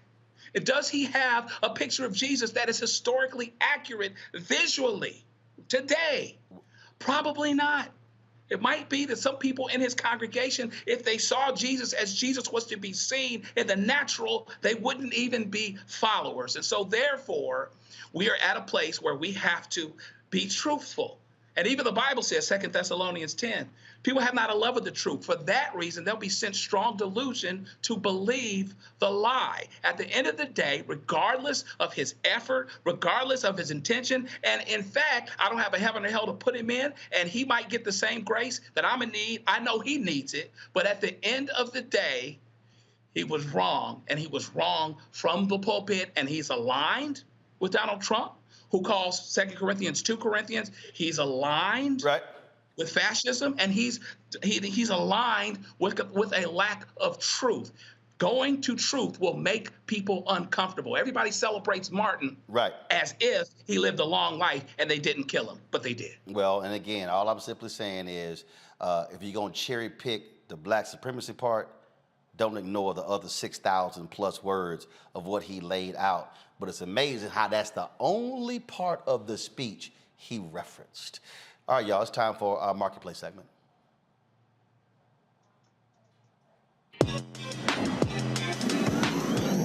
return to Tech Talk.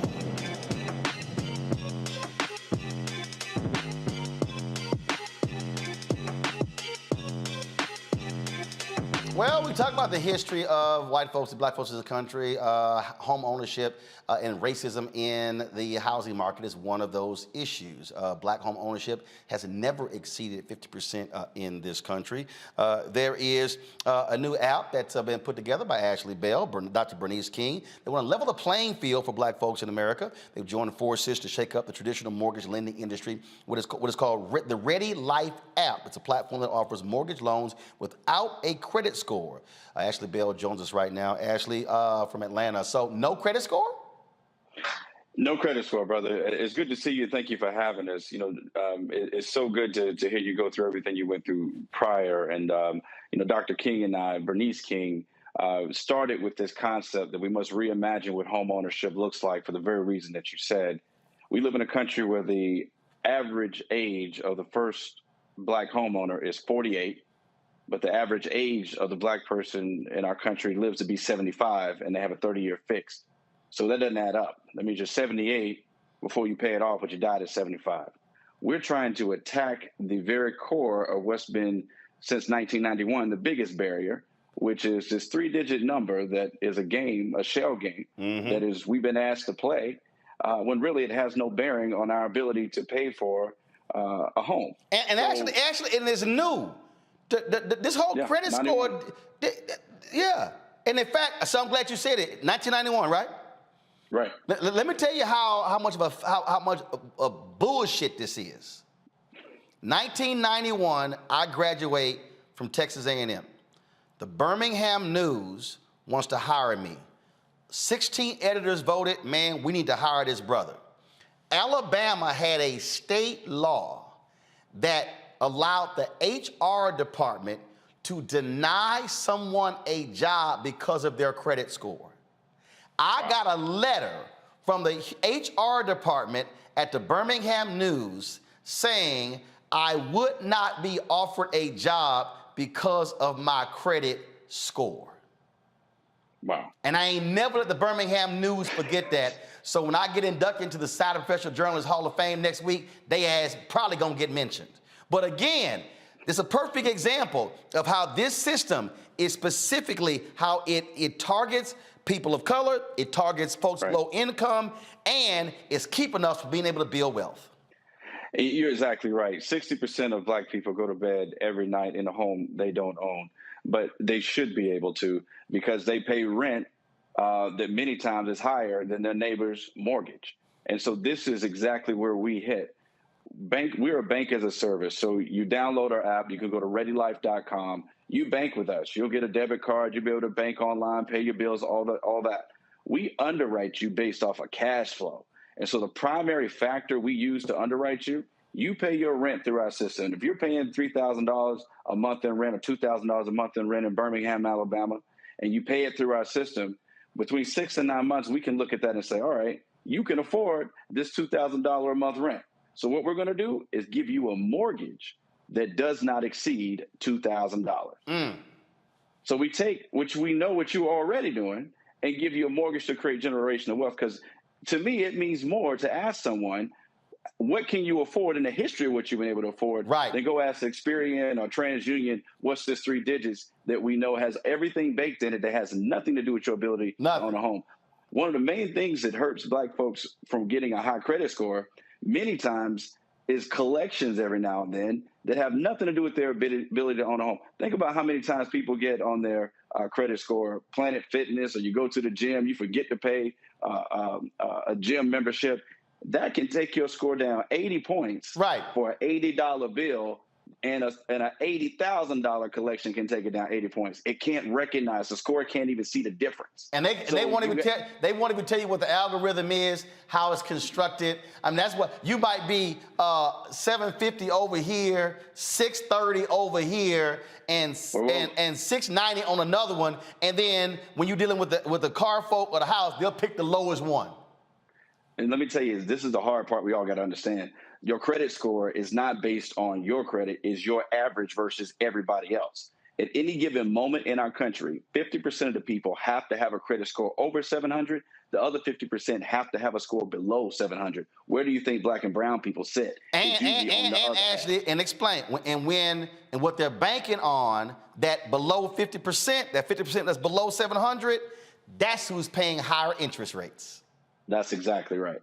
That's exactly right. And so with our system, everybody's going to pay roughly the same interest rate. We get rid of this because you got a high credit score, low credit score, you pay more, pay less. All we care about is what is your history being able to pay for where you live right now. There's so many people that are paying rent every day, and rents are going higher than mortgages. Yep. So if you can pay your rent, we know you can pay a mortgage. So Dr. King and I firmly believe that this is the quickest way for us to create generational wealth and get that age of 48 down to 28. So we're targeting a lot of our college kids. You know, we sponsored the Orange Blossom Classic, Jackson State versus FAMU. We were the presenting sponsor, first NIL deal with a FAMU student. We have to educate the new generation that these credit scores are not the only way. For us old heads, it's hard to think of a world where a credit score doesn't run your life. It's hard. And I know when people hear this today, they're like, I've been doing everything I can to work on these 3 digits, but they should not run your life. You are more than a credit score. ReadyLife.com, we can get you signed up to get you on a path to home ownership without dealing with these people. Questions real quick from our panel. I'm going to start with Robert. You first for Ashley. Hey, Ashley, what's with the romantic lighting over there? Look like you got something going on. But what's up, brother? Question before you pull one of your guns out. I know. Hey, look, Ashley, I think it's great. I got to get you on the radio show to talk about this in particular. When it comes to financial literacy, you've been doing great work both when we were at the SBA and even before that on spreading the gospel, people understanding their finances. So you, Bruce Lavelle, some of the others who have been really big on Black generational wealth. What do you think is the biggest barrier for people to become more educated on these financial issues and not kind of finding out too late? Usually folks figure out about their credit score once they already ruined their credit. So what are the things people need to do to learn about these things on the front end as opposed to the back end? Well, we have to hit at the heart of it. Black people as a whole have a big distrust of financial institutions as a whole for a lot of good reasons, right? When you go back to the core of this, and since we talked history today, the Freedmen's Bureau closed, and it wasn't a good thing. It was closed because Frederick Douglass asked for it to be closed because it was a Ponzi scheme. And it was W.E.B. Du Bois that said, we would have been better off being slaves for 10 more years psychologically than have the Freedmen's Bureau closed, and we never trust banks again. We never trust financial institutions again. So it's baked in the cake so many times for us to not trust financial institutions. So we have to get off of bank rails. We're funding these mortgages not with bank money. This is private equity money. This is money coming from big tech balance sheets. So when you take banks out of the equation, you don't have to use that 620 hard marker about who's eligible and who's not. So we have to educate people that conditioning that has happened from being told that this 3 digits is your whole life and determines your worthiness. There's articles that talk about the mental health effects of people having to deal with the shame of these 3 digits when they are so much more than that. We just get rid of it altogether. And that's what Dr. King and I both believe in, that the future is telling people they're more than a credit score and getting beyond the system. Yes, indeed. Monique? Yes, no, thank you for everything that you're doing. It's gotten very loud here, so I'm not going to ask a question, but I appreciate your work. Joe? Thanks, Monique.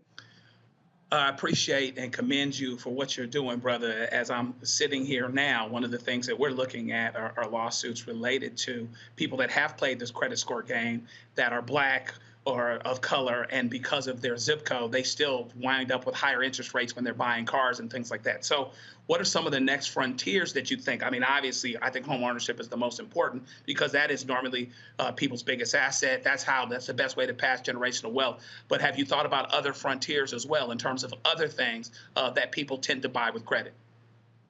Yeah, the 2 things we're going to launch next year into Q1 and Q2. First, back on the homeowner side. So even if you're watching today and you are a homeowner, you can still sign up at ReadyLife.com because we're going to go and launch HELOCs at the end of Q1 because there's too much discrimination in appraisals. How many times do we see that Black folks' houses and Hispanic folks' houses are totally have equity wiped away because somebody's either jealous that you live in there and they don't, or they look at your home and don't like the pictures that are in it and decrease the value of your home.